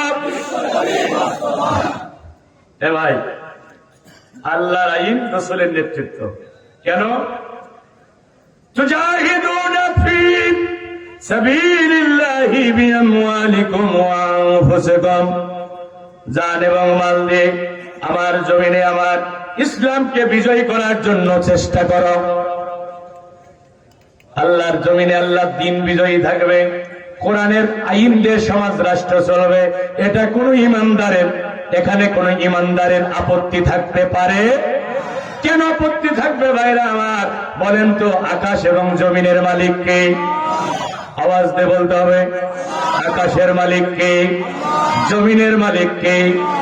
রাজত্বের মালিক কে? কুল, ও নবী মুহাম্মদ সাল্লাল্লাহু আলাইহি সাল্লাম, আপনি বলুন, আল্লাহুম্মা মালিকাল মুলক, রাজত্বের মালিক আমি আল্লাহ। তাহলে রাজত্বের মালিক যিনি, আইন দেবেন তিনি। চাকরি যার, বেতন তার, বিয়ে যার, বউ তার, বাড়ি যার, বাড়ি তার। কথা বলেন, চাকরি ছাড়ের বেতন আমার, মেনে নেবে? তাহলে রাজত্ব যার, আইন চলবে তার। রাজত্ব কার? ও কুমারীর, আল্লাহর বান্দা বান্দিরা শোনো, তোমার রব বলেছে আলা লাহুল খালকু ওয়াল আমর। সাবধান সাবধান, জেনে নিও জেনে নিও, সৃষ্টি যার, আইন চলবে তার। ইনিল হুকমু ইল্লা লিল্লাহ, আল্লাহর এই জমিনে আল্লাহ ছাড়া আর কেউ আইন দিতে পারবে না। এখন স্বাধীনতার 53 বছর পার হয়ে গেছে, এই দেশের ভূখণ্ডে কি আল্লাহর আইন চালু হয়েছে? তাহলে ইমানদারদের দায়িত্ব হলো, যদি জাহান্নামের আগুন থেকে বাঁচতে চাও, ও আমার ভাইরা, আমার মাহিরা বোনেরা, যদি জাহান্নামের আগুন থেকে যদি বাঁচতে চাও, আর ওই নাজ নিয়ামতে ভরা জান্নাতে যদি ঢুকতে চাও, তোমার পা ধরে বলি, হাত ধরে বলি, তাহলে তোমার জান এবং মাল দিয়ে আল্লাহর জমিনে আল্লাহর দ্বীন প্রতিষ্ঠার জন্য, কোরআনের আইন প্রতিষ্ঠার জন্য তুমি চেষ্টা চালিয়ে যাও, প্রাণান্তকর চেষ্টা চালিয়ে যাও। তুমি বিজয়ী হলে না পরাজিত হলে এটা আমার আল্লাহ দেখবে না। তুমি যদি চেষ্টা করো তাহলে তুমি জাহান্নামের আগুন থেকে বাঁচতে পারবে। ওয়াদা কার? জোরে বলেন ওয়াদা কার? ভাই, অনেকে বলে হুজুর সব জায়গায় কোরআনের আইনের কথা বলেন, এই দেশে কোরআনের আইন চালু হবে কবে? আমি বলি ভাই, চালু হলো কি হলো না এটা দেখার দরকার নাই। মজুরি দিলে পারিশ্রমিক অবশ্যই পাওয়া যাবে। শ্রম দিলে মজুরি দেবেন কে? আমি আপনাদের কাছে বলি, মুয়াজ্জিনের দায়িত্ব হলো আজান দিয়া। মুয়াজ্জিনের দায়িত্ব কি? জোরে বলেন। আজান শুনে একজন মুসল্লি আসে নাই, আজান কি বন্ধ হবে? আজান দেওয়ার পরে মসজিদ কানায় কানায় পরিপূর্ণ হয়ে গেছে, মুয়াজ্জিন কি খুশিতে আত্মহারা হয়ে আজান বন্ধ করে দেবে? মুসল্লি আসলেও মুয়াজ্জিন আজান দেবে, মুসল্লি না আসলেও মুয়াজ্জিন আজান দেবে। কারণ মুয়াজ্জিনের দায়িত্বই হলো আজান দেয়া। ও কুমারীর মুসলমানেরা, তোমরা যারা ঈমান এনেছো, তোমরা যারা জাহান্নামের আগুন থেকে বাঁচতে চাচ্ছ, তোমরা প্রত্যেকেই তাওহীদের মুয়াজ্জিন। তোমরা প্রত্যেকে এক একজন কোরআনের মুয়াজ্জিন। তোমার দায়িত্ব হলো মানুষকে কোরআনের পথে ডাকা।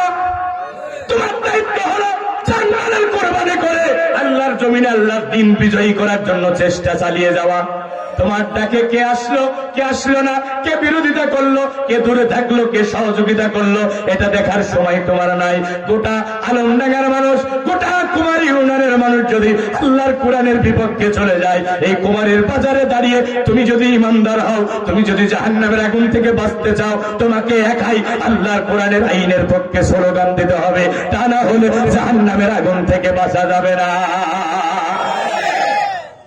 এ ভাই, যদি আনুষ্ঠানিক ইবাদত বন্দেগী করে জান্নাতে যাওয়ার সুযোগ থাকতো, জাহান্নামের আগুন থেকে বাঁচার সুযোগ থাকতো, আল্লাহর কসম আমি এখান থেকে আয়াত তেলাওয়াত করে আপনাদের ওয়াজ শোনাতাম না। আমি ব্যক্তিগতভাবে কোরআন হাদিস পড়ে যতটুকু বুঝেছি, জাহান্নামের আগুন থেকে বাঁচতে হলে জান আর মাল দিয়ে আল্লাহ দ্বীন বিজয় করার জন্য চেষ্টা করাই লাগবে। এটা হলো সব ফরজের বড় ফরজ। এটা এমন এক ফরজ, এই ফরজ ফরজ রোজাকে রহিত করে দিয়েছে। এটা এমন এক ফরজ, এই ফরজ ফরজ সালাতকে রহিত করে দিয়েছে। বলবেন কোথায়? বদরের যুদ্ধ হয়েছিল 17ই রমজান, দ্বিতীয় হিজরির 17ই রমজান। সাহাবীরা সবাই রোজা ছিলেন। ঐতিহাসিক বদরের ময়দানে আমরা গিয়েছি। মুমিন হৃদয় বারবার উদ্বেলিত হয়। আরে সাহাবীরা রোজা আছেন, রাসূল বললেন খেজুর খাও, পানি খাও, রোজা ভেঙে ফেলো। সাহাবীরা ইতস্তত বোধ করছেন যে এখনো ইফতারির সময় হয় নাই, ফরজ রোজা ভেঙে ফেলবো। রাসূলুল্লাহ নিজে পানি খেলেন, খেজুর খেয়ে রোজা ভাঙলেন। আল্লাহু আকবার বলবেন না? ও আমার সাহাবীরা, রোজা ভাঙো, খেজুর খাও, শক্তি সংগ্রহ করো। আজকে 313 জন মুজাহিদ যদি বদরের প্রান্তরে পরাজিত হয়ে যায়, পৃথিবীতে রোজা রাখার মতো কোন মুসলমান পাওয়া যাবে না। খন্দকের জিহাদের দিন 10,000-এর বিশাল বহুজাতিক বাহিনী নিয়ে আবু সুফিয়ান মদিনা আক্রমণ করতে এসেছে। আল্লাহ রাসূল সাহাবীদেরকে নিয়ে পরীক্ষা খনন করছেন। আহারে, পরীক্ষা খনন করতে করতে মদিনার উত্তর দিকে 3.5 মাইল রাস্তা। আল্লাহ রাসূল 3000 সাহাবী নিয়ে পরীক্ষা খনন করছেন। রাসূলুল্লাহ নিজে কোদাল দিয়ে মাটি কাটছেন, সাহাবীরা মাথায় করে ঝুড়ি নিয়ে যাচ্ছেন। সাহাবীরা মাটি কাটছেন, রাসূল মাথায় করে ঝুড়ি নিয়ে যাচ্ছেন। আল্লাহর নবী সাহাবীরা বলেন, ইয়া রাসূলুল্লাহ, আপনি আমাদের চিফ কমান্ডার, আপনি আমাদের লিডার, আপনার জন্য আমাদের মা বাবা জান কুরবান হোক, আপনার রাহে আমাদের জান কুরবান হোক। আপনি বসে বসে অর্ডার করেন, আমরাই যথেষ্ট পরীক্ষা খননের জন্য। রাসূল বললেন, আমাকে বাধা দিও না, আমি মদিনার ইসলাম রক্ষার জন্য আজকে আমি রাসূল কোদাল দিয়ে মাটি কাটি মাথায় করে ঝড়ে বহন করে নিয়ে যায়। আমি একদিন পৃথিবী থেকে চলে যাব, আমার উম্মতেরা পৃথিবীর মুখে ইসলামের বিজয়ের জন্য, ইসলামের হেফাজতের জন্য এভাবে জীবন বাঁচিয়ে রেখে ময়দানে তারা কুফরি শক্তির বিরুদ্ধে লড়াই করবে।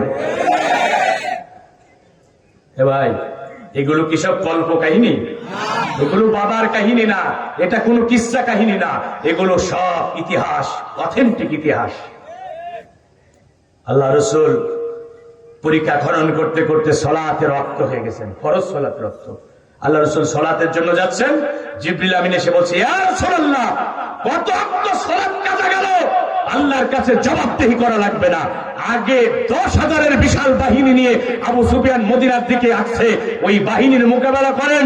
কারণ আজকে যদি মদিনার ইসলামী রাষ্ট্রের স্বাধীনতা, সার্বভৌমত্বের অখণ্ডতার অস্তিত্ব বিনষ্ট হয়ে যায়, পৃথিবীতে নামাজ পড়া মতো আর কোনো মুসলমান পাওয়া যাবে না। সুতরাং সন্তান মরে যাক, মা বেঁচে থাক। মা বেঁচে থাকলে আবার সন্তান হবে, আর মা যদি মরে যায় আর সন্তান পাওয়া যাবে না। ইসলাম হলো মা, আর ইসলামের বিধানগুলো হলো সন্তান। সুতরাং সালাত ছেড়ে দেন, ইসলামকে হেফাজত করার জন্য আগে পরীক্ষা খনন করেন। চার রক্ত সালাত কাজা গেছে মদিনার ইসলাম রক্ষা করতে গিয়ে। কয় ওয়াক্ত? ফরজ না নফল? ও নামাজি, ও নামাজি, নামাজের সামনের কাতারে থাকো, সকাল সন্ধ্যা জিকির করো। ও রোজাদার, রমজান মাসে রোজা রাখো, নফল রোজাও তুমি ছাড়ো না, অথচ দিন কায়েমের ব্যাপারে তোমার অন্তরে কোনো অনুভূতি না। তোমার চোখের সামনে কোরআনের বাণী নীরবে নির্ভীতে ঘুমরে ঘুমরে কাঁদে, রাসূলের আদর্শ পদদলিত হই, আর তোমার হৃদয়ে এতটুকু রক্তক্ষরণ হয় না দিন বিজয়ী করার ব্যাপারে, কোরআনের সমাজ কায়েমের ব্যাপারে তোমার অন্তরে কোনো তামান্না নাই। আরে তুমি তো মারার সময় মুনাফিক হয়ে মরবে। রাসূলের হাদিস, মুসলিমের হাদিস, মান মাতা ওয়া লাম ইয়াগযু ওয়া লাম ইউহাদ্দিস বিহি নাফসুহু মাতা আলা শুবাতিন মিনান নিফাক। যে ব্যক্তি মরে গেল, দিন বিজয় করার জন্য জিহাদ করলো না, জিহাদের চেতনাও তার অন্তরে জাগ্রত হলো না, সে মরে যাবে মুনাফিক হয়ে। আপনারা কি মুনাফিক হয়ে মরতে চান? তোমাদের মুসলমানের আপনারা কি কাফের হয়ে মরতে চান? মানব প্রসূত মতাদর্শের অগ্রাস নস্বাত হবে, বাংলাদেশের পার্লামেন্টে কোরআনের আইন প্রতিষ্ঠিত হবে, এদেশের প্রতিটা মসজিদের মিনারে মিনারে ইসলামের বিজয় খচিত কালেমার প্রতিকর্তন হবে। কারা কারা দেখতে চান?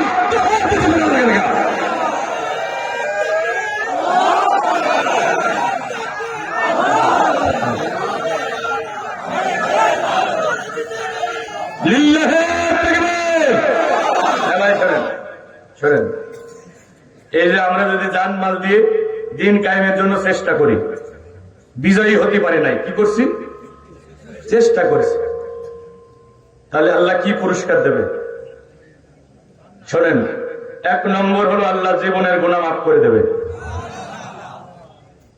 কষ্ট হচ্ছে? 2 নম্বর, আল্লাহ এমন জান্নাত দান করবে যে জান্নাতের নিচ দিয়ে ঝর্ণা ধারা প্রবাহিত হয়ে গেছে।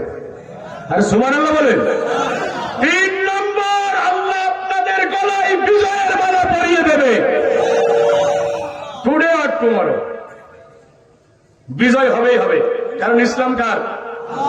আমরা কার বিজয় চাই? আমরা কোন দলের বিজয় চাই না রে ভাই, আমরা ইসলামের বিজয় চাই। আমরা ইসলামকে রাষ্ট্র ক্ষমতায় দেখতে চাই। আজকে যারা ক্ষমতায় আছে তারা যদি কোরআনের আইন দিয়ে রাষ্ট্র পরিচালনা করে, আল্লাহর কসম আমরা তাদের ভাই হয়ে যাব। রাষ্ট্র পরিচালনার কাজে আমরা তাদের সাহায্য করব।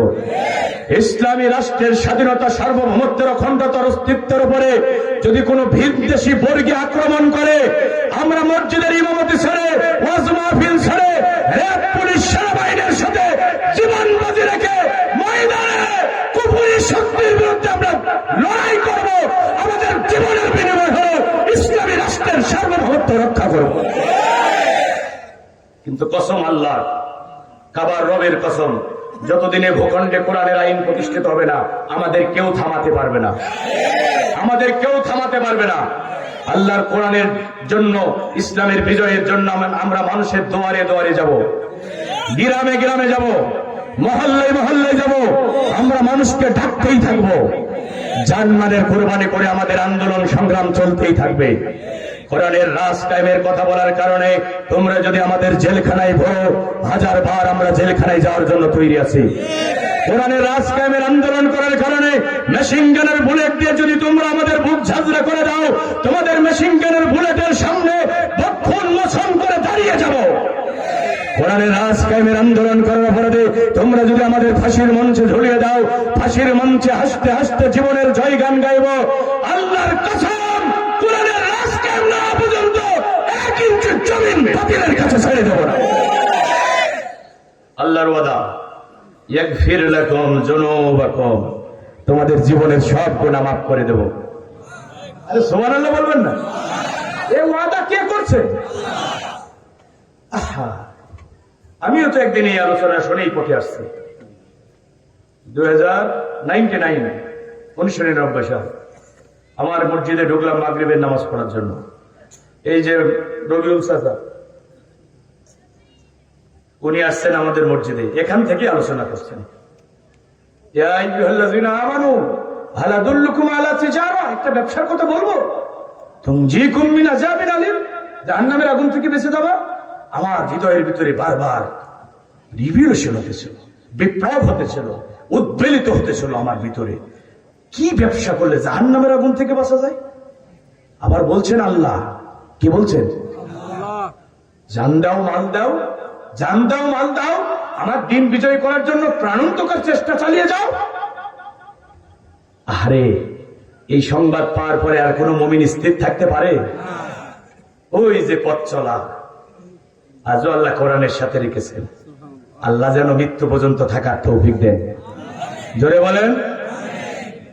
আল্লাহ বলছে, শোনো গোলাম, আমার জমিনে আমার দিন বিজয় করার জন্য যদি জান আর মাল দিয়ে চেষ্টা করতে পারো, ইয়াগফির লাকুম যুনুবাকুম, আমি আল্লাহ তোমাদের জীবনের সব গুনাহ মাফ করে দেব।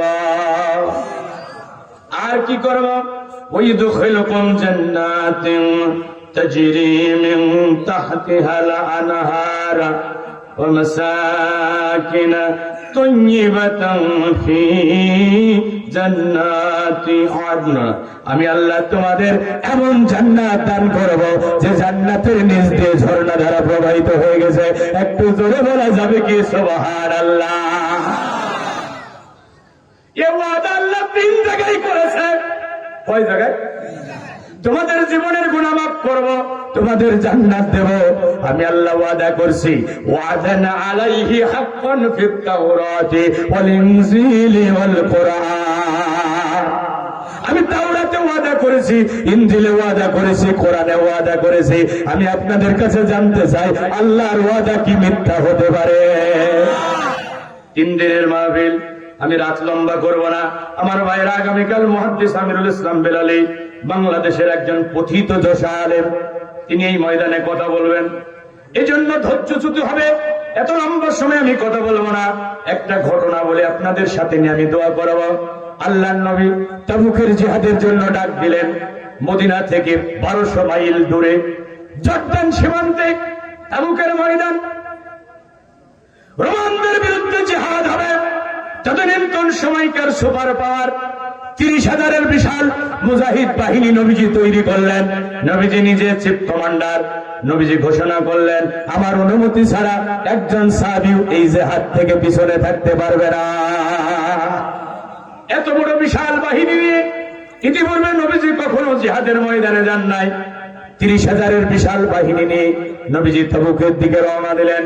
ওই সময়টা ছিলেন প্রচন্ড গরমের সময়, খেজুরগুলো পেকে গেছে, মদিনায় প্রচন্ড দুর্ভিক্ষ দেখা দিয়েছে।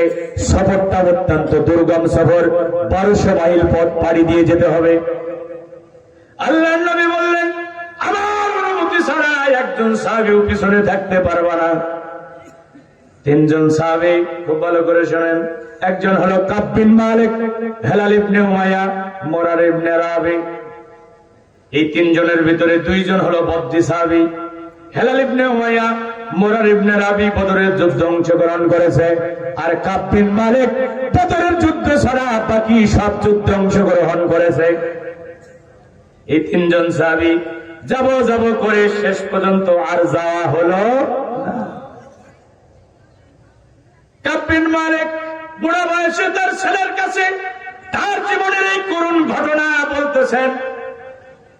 নবীজি তাবুকের ময়দানে গেলেন, 1 মাস সেখানে অবস্থান করলেন। কাফেররা যখন জানতে পারলো আল্লাহর নবী নিজে এসেছে, তারা মোকাবেলার জন্য আসলো না। বিনা যুদ্ধে মুসলমানদের বিজয় হয়ে গেল। আল্লাহর নবী ফিরে আসলেন, মসজিদে নববীতে ঢুকলেন। মদিনায় যারা মুনাফিক ছিল তারা আল্লাহর নবীর কাছে এসে অজুহাত দিতে লাগলেন, ইয়া রাসূলুল্লাহ, হাবিবাল্লাহ, আমাদের এত সমস্যা ছিল, এই সমস্যা ছিল, সেই সমস্যা ছিল, আমরা যেতে পারি নাই। আর এই 3 জন যেহেতু খাঁটি মুমিন ছিল, তারা মিথ্যার আশ্রয় নিল না। কাব বিন মালিক বলেন, আমরা সত্য প্রকাশ করে দিলাম, ইয়া রাসূলুল্লাহ, আমাদের কোনো ওজর ছিল না, মৌলিক মানবিক দুর্বলতার কারণেই আমরা যেতে পারি নাই। আল্লাহর নবী এই 3 জন সাহাবীর ব্যাপারে চূড়ান্ত সিদ্ধান্ত জানায়া দিলেন, এই 3 জনের সাথে তোমরা কোনো কথা বলবে না, সালাম দিলে উত্তর দেবে না, এদের সাথে কোনো লেনদেন করবে না। কয়টা যুদ্ধে যায় নাই? তো জোরে বলেন, জোরে হলো না ভাই? কয়টা যুদ্ধে যায় নাই? কয়জন? আল্লাহর নবী বললেন এদের সাথে কোনো লেনদেন করবে না। আমাদের সমাজ এটাকে কি বলে? এক ঘরে। এক ঘরে করে দিলেন রাসূল। অথচ এই 3 জনের ভিতরে 2 জন বদরি সাহাবী। বদরের সাহাবীদের ব্যাপারে নবীজি কি বলেছেন? ইমালু মা শিতুম ফাকাদ গফারতু লাকুম। ও বদরের সাহাবীরা, তোমাদের যা মন চাই তাই করো, আল্লাহ পাক রব্বুল আমিন তোমাদের ক্ষমা করে দিয়েছেন।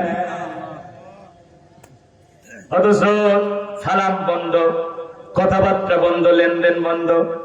তার মানে ঈমান আছে না গেছে? ঈমান থাকলে তো কথা বন্ধ হতো না। একজন মুসলমানের সাথে সম্পর্ক ছিন্ন করা যায় তখন যখন সে ঈমান অপেক্ষা কুফরিকে প্রাধান্য দেয়। ঈমানের কারণে একজন মুমিন আমার ভাই, আমার ঈমানের কারণে সে আমার থেকে ছিন্ন হয়ে যাবে। যখন সে ঈমান থেকে বের হয়ে যাবে, তার সাথে সম্পর্ক ছিন্ন হয়ে যাবে। তাহলে রাসূল সালাম দিতে নিষেধ করলেন, কথা বলতে নিষেধ করলেন। ঈমান আছে না গেছে? ঈমান মুলতবি হয়ে গেছে। কয়টা যুদ্ধে যায় নাই? আমি ইসলামের মূল স্পিরিটটা আপনাদের বোঝানোর চেষ্টা করছি। কাব বিন মালিক বলেন, আমার ওই 2 জন ভাই ঘরের কোণে বসে বসে শুধু কান্নাকাটি করত। আমি রাসূলের ইমামতিতে গিয়ে মসজিদে নববীতে সালাত আদায় করতাম। সালাত শেষ করে আমি আমার রাসূলকে সালাম দিতাম, রাসূল মুখটা ফিরাইয়া নিত, আমার সালামের উত্তর দিত না। কষ্টে আমার কলিজাটা দীর্ণ বিদীর্ণ হয়ে যেত। গোটা মদিনা যেন মনে হলো আমার কাছে এক অপরিচিত শহর। এই শহরের কোন মানুষ আমাদের সাথে কথা বলে না, কেউ আমাদের বাড়িতে আসে না, লেনদেন করে না। চিন্তা করলাম, রাসূল কথা বলে না, সাহাবীরা কথা বলে না, এই জীবনই আর রাখবো না। পাহাড়ের চূড়ায় উঠলাম, আত্মহত্যা করার সিদ্ধান্ত নিয়ে নিলাম। মনে মনে চিন্তা করলাম, জাহান্নামের আগুন থেকে বাঁচার জন্য ইসলামে ঢুকেছি, আত্মহত্যা করে যদি মারা যায় চিরস্থায়ী জাহান্নামে যেতে হবে, এজন্য আবার পাহাড়ের চূড়া থেকে নেমে আসলাম। একদিন আমার চাচাতো ভাই আবু কাতাদা আমার বাল্য বন্ধু খেজুরের বাগানে পানি দিতেছিল। আমি তার খেজুরের বাগানের পাশের উপরে উঠলাম, ডাক দিয়ে বললাম, আমার চাচাতো ভাই আবু কাতাদা, সত্য করে বলতো, আমি কি আমার আল্লাহ আর রাসূলকে ভালোবাসি না? আমি কি আমার আল্লাহ রাসূলকে ভালোবাসি না? আবু কাতাদা বলে, আল্লাহ এবং রাসূলই ভালো জানে। এভাবে 40 দিন পার হয়ে গেল। জোরে বলেন কয়দিন? আল্লাহ নবী ডাক দিয়ে বললেন, কাব বিন মালিক, হিলাল ইবনে উমাইয়া, মুরার ইবনে রাবি, জিবরিল আমিন নতুন মেসেজ এনেছে। কাব বিন মালিক বলেন, রাসূলুল্লাহ ডাক দিয়ে বলেন, ও কাব, হিলাল, উমাইয়া, জিবরিল আমিন নতুন মেসেজ এনেছে, আজকে থেকে তোমাদের স্ত্রীদের সাথে এক বিছানায় থাকতে পারবা না। কাব বিন মালিক বলেন, ইয়া রাসূলুল্লাহ, তাহলে কি স্ত্রীকে তালাক দেয়া দেব? নবীজি বললেন, না, তালাক দিও না, এক বিছানায় থাকা যাবে না। হিলাল ইবনে উমাইয়া বয়সের ভারে এত ক্লান্ত হয়ে পড়েছেন। তার স্ত্রী এসে বলে, ইয়া রাসূলুল্লাহ, আমার স্বামীর ওযুর পানিটা আগাইয়া দেয়া লাগে, আমি কি আমার স্বামীর ওযুর পানিটা আগাইয়া দিতে পারবো না? রাসূল বলল, যাও হেলালের স্ত্রী, ওযুর পানি আগাইয়া দিবা, কিন্তু এক বিছানায় থাকা যাবে না।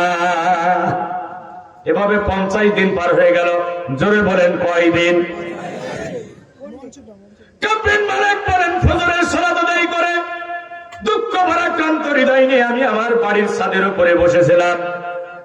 এমন সময় কে যেন ডাকতে বলে, কাব বিন মালিক, হেলাল ইবনে উমাইয়া, মুরার ইবনে রাবি, সুসংবাদ গ্রহণ করো, সুসংবাদ গ্রহণ করো, সুসংবাদ গ্রহণ করো। কাব বিন মালিক বলেন, সুসংবাদ গ্রহণের অর্থ বুঝতে পারলাম, আমাদের তওবা হয়তো কবুল হয়ে গেছে। সাথে সাথে সেজদায় পড়ে গেলাম, 2 রাকাত নামাজ আদায় করলাম। আমি আল্লাহর পথে কিছু সাদকা করলাম। ওই পানি বাহক এসে আমাকে বলল, কাব বিন মালিক, তোমাদেরকে ক্ষমা করা হয়েছে। আমি আমার গায়ের জামাটা খুলে সংবাদদাতাকে হাদিয়া দিয়া দিলাম। দৌড়াতে দৌড়াতে মসজিদে নববীতে চলে গেলাম। আল্লাহর নবী বসে আছেন, আমি নবীকে কলিজা ভরে সালাম দিলাম। আল্লাহর নবী আজকে শুধু আমার সালামের উত্তর দিলেন না, সাথে একটা মিষ্টি হাসিও দিলেন। আরো জোরে বলেন। কাব বিন মালিক বলেন, আমি রাসূলকে ডেকে বললাম, ইয়া রাসূলুল্লাহ, হাবিবাল্লাহ, ক্ষমা কি আপনি করেছেন নাকি আল্লাহর পক্ষ থেকে ক্ষমার ঘোষণা এসেছে? সাথে সাথে আমার রাসূল সূরা তাওবার 118 নম্বর আয়াত তেলাওয়াত করে শোনায়া দিলেন। আমি কোনো কাহিনী বলছি না, আমি কোরআন থেকে অথেন্টিক কথা বলতেছি।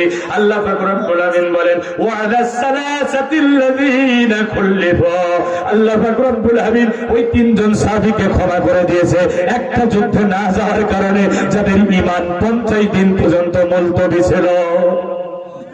কয়টা যুদ্ধে যায় নাই, অথচ একটা যুদ্ধের ময়দানের মুজাহিদদের তাবু পাহারা দেওয়ার কারণে রাসূলুল্লাহ তাকে জান্নাতের সুসংবাদ দিয়া দিয়েছে। একটু জোরে বলা যাবে কি সুবহানাল্লাহ? একটা যুদ্ধে যায় নাই বলে 50 দিন ঈমান মুলতবি। আর যুদ্ধের ময়দান থেকে যে মুজাহিদরা ফিরতেছিল, তাদের তাবু পাহারা দিয়েছে 1 রাত। জোরে বলেন কয় রাত? সাহাবীরা বলছে, খুবই খারাপ মানুষ, ইয়া রাসূলুল্লাহ, জানাজার নামাজ পড়াবেন না। রাসূল বলল, লোকটা একটা ভালো কাজ করেছে, এমন সার্টিফিকেট কি দিতে পারবা? একজন দাঁড়িয়ে বলল, ইয়া রাসূলুল্লাহ, আমরা একদিন জিহাদের ময়দান থেকে ফিরতেছিলাম, পথমধ্যে রাত হয়ে গেল, আমরা মুজাহিদরা একটা জায়গায় চাবু গাড়লাম, এই আল্লাহর বান্দা সারা রাত ঢাল আর তলোয়ার নিয়ে আল্লাহর দ্বীনের মুজাহিদদের তাবু পাহারা দিয়েছে। একটু জোরে বলা যাবে কি সুবহানাল্লাহ? রাসূল বলল, আমি অবশ্যই জানাজার নামাজে ইমামতি করব। নবীজি জানাজার নামাজে ইমামতি করলেন। যুবকের লাশটা কবরে শায়িত করে দিলেন। আল্লাহর নবী বক্তব্য দিচ্ছেন, ক্বালা আসহাবুকা ইয়াজুন্নুনা ইন্নাকা মিন আহলিন নার, এই কবরে শায়িত ব্যক্তি, তোমার সাথীরা মনে করছে তুমি খুবই খারাপ মানুষ, তুমি হয়তো জাহান্নামে যাবে। কিন্তু আমি রাসূলের কথা বলছি না, আমি রাসূলের কথা বলছি না, বরং আমি রাসূল বলছি, ওয়া আনা আশহাদু আন্নাকা ইন্নাকা মিন আহলিল জান্নাহ। আমি রাসূল সাক্ষী দিচ্ছি, তুমি নিখাত আল্লাহর জান্নাতি। কয় রাত? এ ভাই, আলোচনাটা যদি মাথার ভিতরে ঢুকাতে পারেন, আমার এই কষ্ট করে বক্তৃতা দেওয়া সার্থক হবে। আর এই কান দিয়ে শুনবেন, এই কান দিয়ে বের করে দেবেন, আর বলবেন একটা কাহিনী শুনতে যাই শিখেছিলাম, কিন্তু কোনো কিসসা কাহিনী বললো না। আছে না? শোনেন, এই রোডের উপর একটা গাছ পড়েছে প্রচন্ড ঝড়ে, গাড়ি ঘোড়া বন্ধ হয়ে গেছে। শাহজাহান ভাই, গাছ কি পড়ে থাকবে? আর বলেন না কেন? জোরে বলে। এখনো কি ভয় আছে নাকি? নামের তালিকা তালিকা হতে পারে, মাহফিলে যারা জোরে কথা বলছে এটা এরকম হয়তো। এরকম ভয় কি এখন আছে নাকি? এখন মূলত তাদের তালিকা হচ্ছে।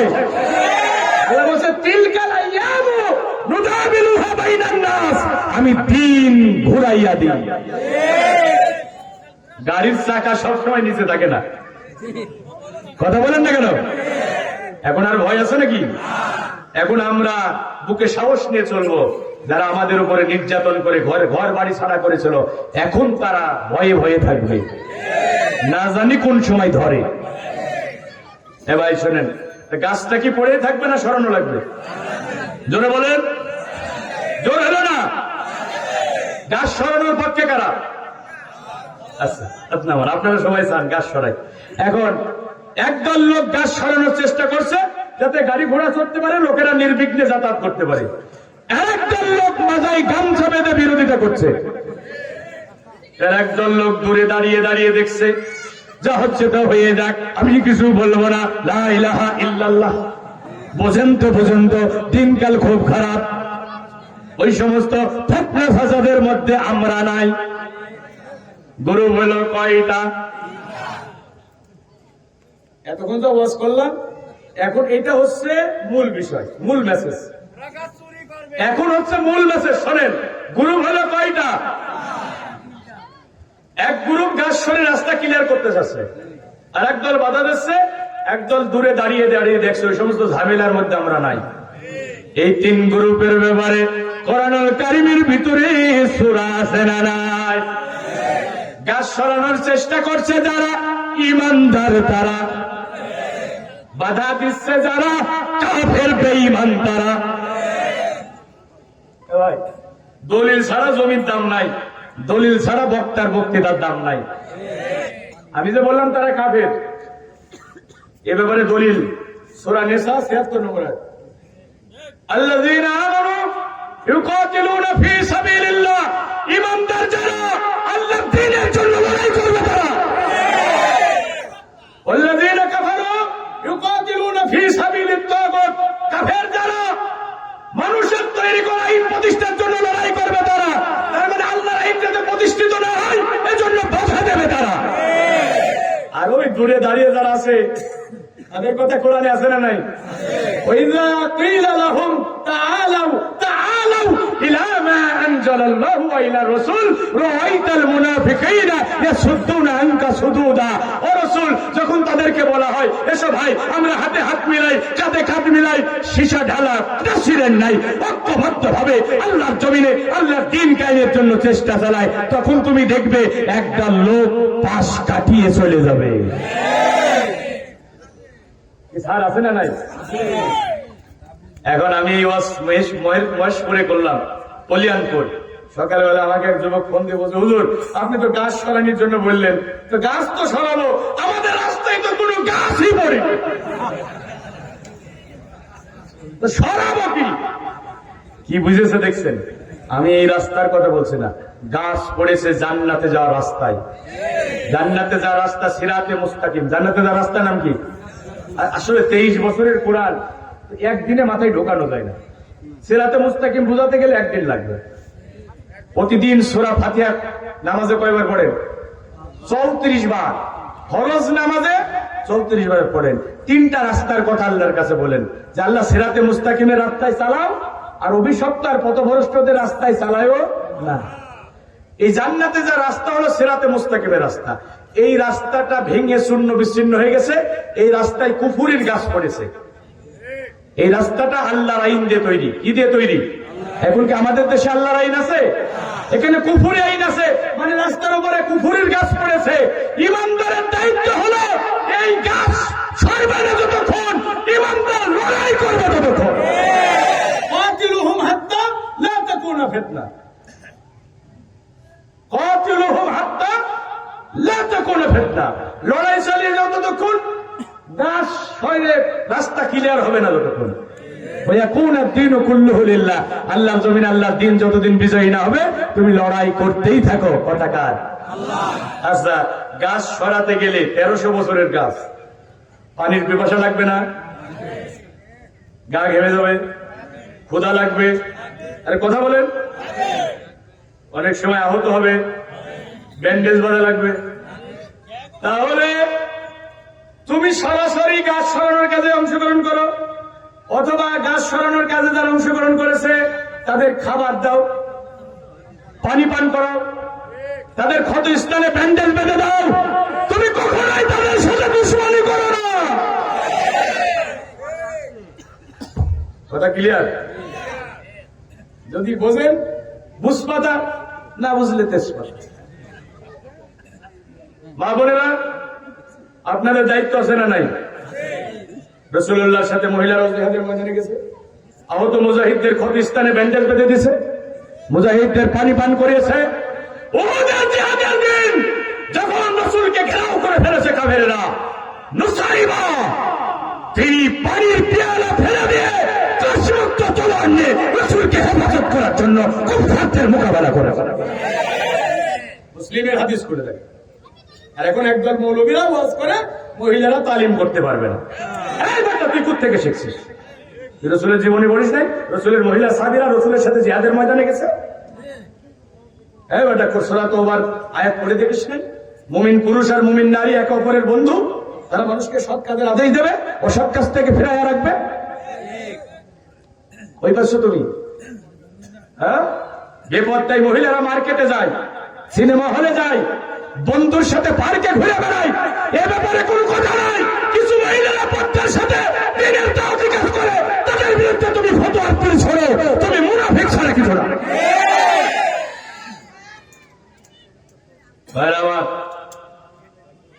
হাত বুকের উপরে বাঁধবেন না নাবির নিবে বাঁধবেন, এটা নিয়ে ইখতিলাফ থাকতে পারে। আমিন জোরে বলবেন না আস্তে বলবেন, এটা নিয়ে ইখতিলাফ থাকতে পারে। রফায়ে দাইন করবেন কি করবেন না, এটা নিয়ে ইখতিলাফ থাকতে পারে। কিন্তু আল্লাহর জমিনে আল্লাহর কোরআনের আইন চলবে, এ ব্যাপারে কোনো আপোষ চলবে না। ইমানদার দাবি করলে কোরআনের আইনের পক্ষে থাকতেই হবে। হয় সরাসরি ময়দানে কাজ করবা, নাই সাহায্য করবা। কথা স্পষ্ট, সরাসরি ময়দানে কাজ করবা অথবা সাহায্য করবা।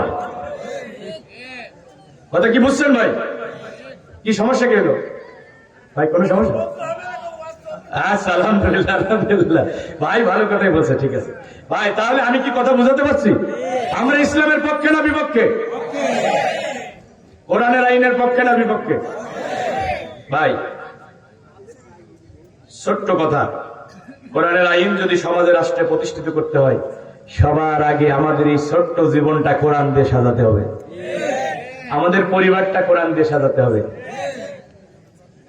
বাড়িতে যাবেন, শোনেন, মাহফিল থেকে বাড়িতে যাবেন, বউ ছেলে মেয়ে আছে না? আমি সেদিন বলছিলাম যে দুঃখজনক ব্যাপার, বগুড়ার একটা ঘটনা আপনারা পড়ছেন।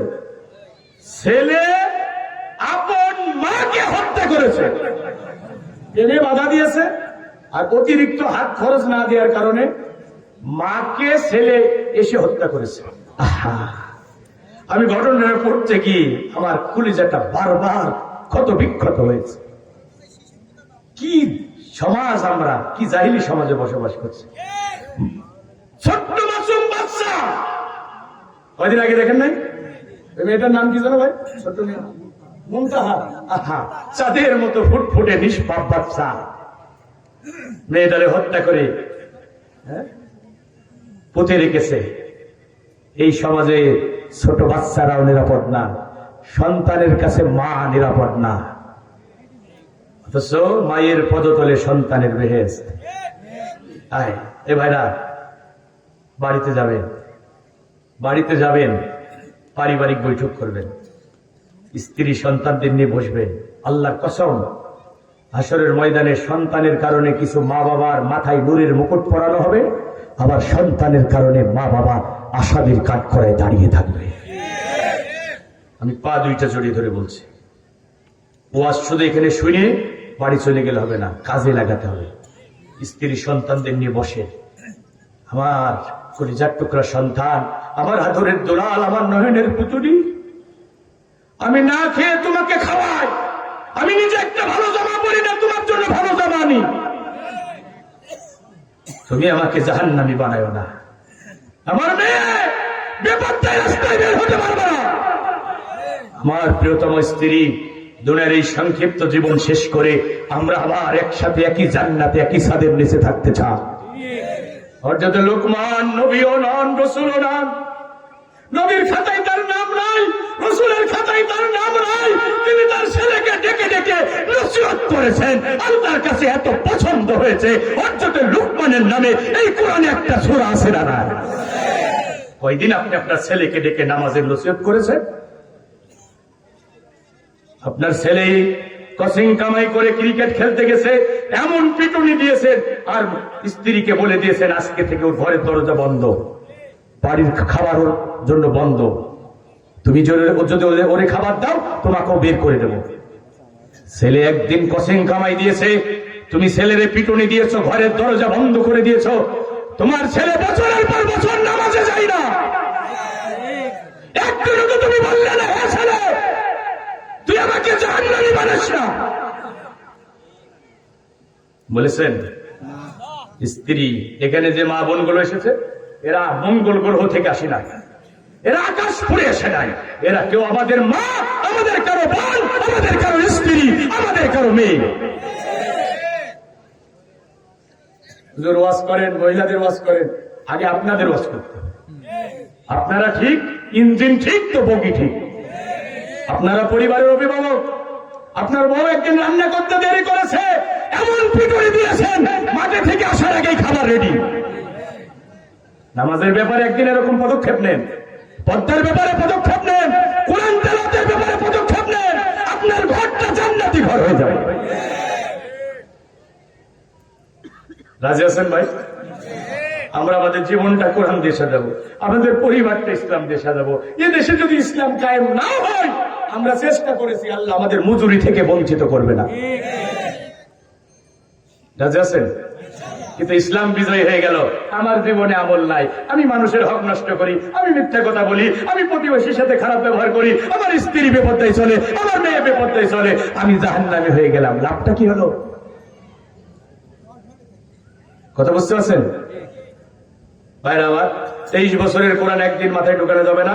আগামীকালের মাহফিলের প্রধান বক্তা আমিরুল ইসলাম বেলালী, উনি আমাদের বিআই, ওনার মেয়ে আমাদের বৌমা। আমার ভাইরা ভাই অধ্যাপক তৈবুর রহমান, ওনার ছেলে ডাক্তার তাসনিম ফেরদৌস, ওনার ওই তাসনিমের সাথে, ডাক্তার তাসনিমের সাথে ওনার মেয়েও মেডিকেল সায়েন্স পড়তেছে। আমাদের বৌমা, আমাদের বিআই। আমি দাওয়াত করে দিয়েছি বেলালী ভাইকে, উনি তো অনেক ব্যস্ত মানুষ। আমি বলছিলাম ভাই এই মাঠ থেকে ওয়াজ না করে ফিরে গিয়েছেন, হ্যাঁ কি মনে আছে আপনাদের? আমাকে ভাই ফোন দিয়েছিল, ওই সময় আলমডাঙ্গা থানার ওসি ছিল জিয়াদ ভাইকে আমি ফোন দিলাম যে একটা প্রোগ্রাম করার সুযোগ করে দেন। উনি বললেন যে না, সবাই তো গা বাঁচিয়ে চলে, সত্যের বিপক্ষে কেউ চলতে চাই না। ভাইরা আমার, উনি আলমডাঙ্গায় পর্যন্ত এসেছিলেন, সেই মাহফিল বন্ধ হয়ে গেছিল। মাহফিল করতে গেলে মাহফিল কমিটির জুতার তলা ক্ষয় হয়ে যেত। কত নেতার কাছে ঘোরা রাখতো, পুলিশের দুয়ারে দুয়ারে ভিক্ষুকের মতো ঘোরা রাখতো। এখন কি অনুমতির প্রয়োজন আছে? এই সুযোগ আল্লাহ দিয়েছে, এই সুযোগকে কাজে লাগিয়ে আগামীর দেশ থেকে কোরআনের দেশে পরিণত করতে হবে। আগামীর পার্লামেন্ট কোরআনের পার্লামেন্ট বানাতে হবে। আল্লাহ আমাদের তৌফিক দান করুন। 3 দিনের মাহফিল আবার শুরু হয়েছে। আপনারা খুশি না বেজার? আমি বলেছিলাম যে আপনাদের সবাইকে সাথে নিয়ে হাত উঠাবো কার কাছে? দুনিয়ার অফিস আদালতের দরজা এখন বন্ধ না খোলা? একজনের রহমতের দরজা খোলা, তিনি কে? মানুষের কাছে চাইলে মানুষ রাগ করে, আল্লাহর কসম অনেক মানুষ বিরক্ত বোধ করে। রংপুর পাউটনা ইমাম কল্যাণ পরিষদের উদ্যোগে 2 দিনের মাহফিল, হাজার হাজার জনতা। আমি আলোচনা করতেছিলাম, মাহফিলের পরিচালক আমাকে বললো ভাই একটু যদি সহযোগিতার জন্য বলতেন, এত বড় বিশাল আয়োজন, আমাদের অনেক খরচ হয়েছে। তো পাশেই দেখলাম চেয়ারম্যান বসে আছে, দেখলাম উনি ইউনিয়নের প্রতিনিধি। ওনার কাছে আগে বলি যে চেয়ারম্যান সাহেব আপনি একটু শুরু করেন। ওনার চেহারাটা একেবারে কালো ফ্যাকাশি হয়ে গেল, এত বিরক্ত বোধ করছেন। অথচ আল্লাহর কাছে না চাইলে আল্লাহ রাগ করে, মানুষের কাছে চাইলে মানুষ বিরক্ত বোধ করে, আর আল্লাহর কাছে না চাইলে আল্লাহ রাগ করে। এমন আল্লাহ আকাশের নিচে জমিনের উপরে আর একটা পাওয়া যাবে? কলিজা ভরে সে আল্লাহর কাছে আমরা আমাদের মনের বেদনার কথা বলবো। গুনাহ নিয়ে মাহফিল এসেছি, আমরা গুনাহগার হয়ে ফিরে যেতে, আমরা নিষ্পাপ হয়ে যাব ইনশাআল্লাহ। আল্লাহর কাছে হাত তুলে ফরিয়াদ করব।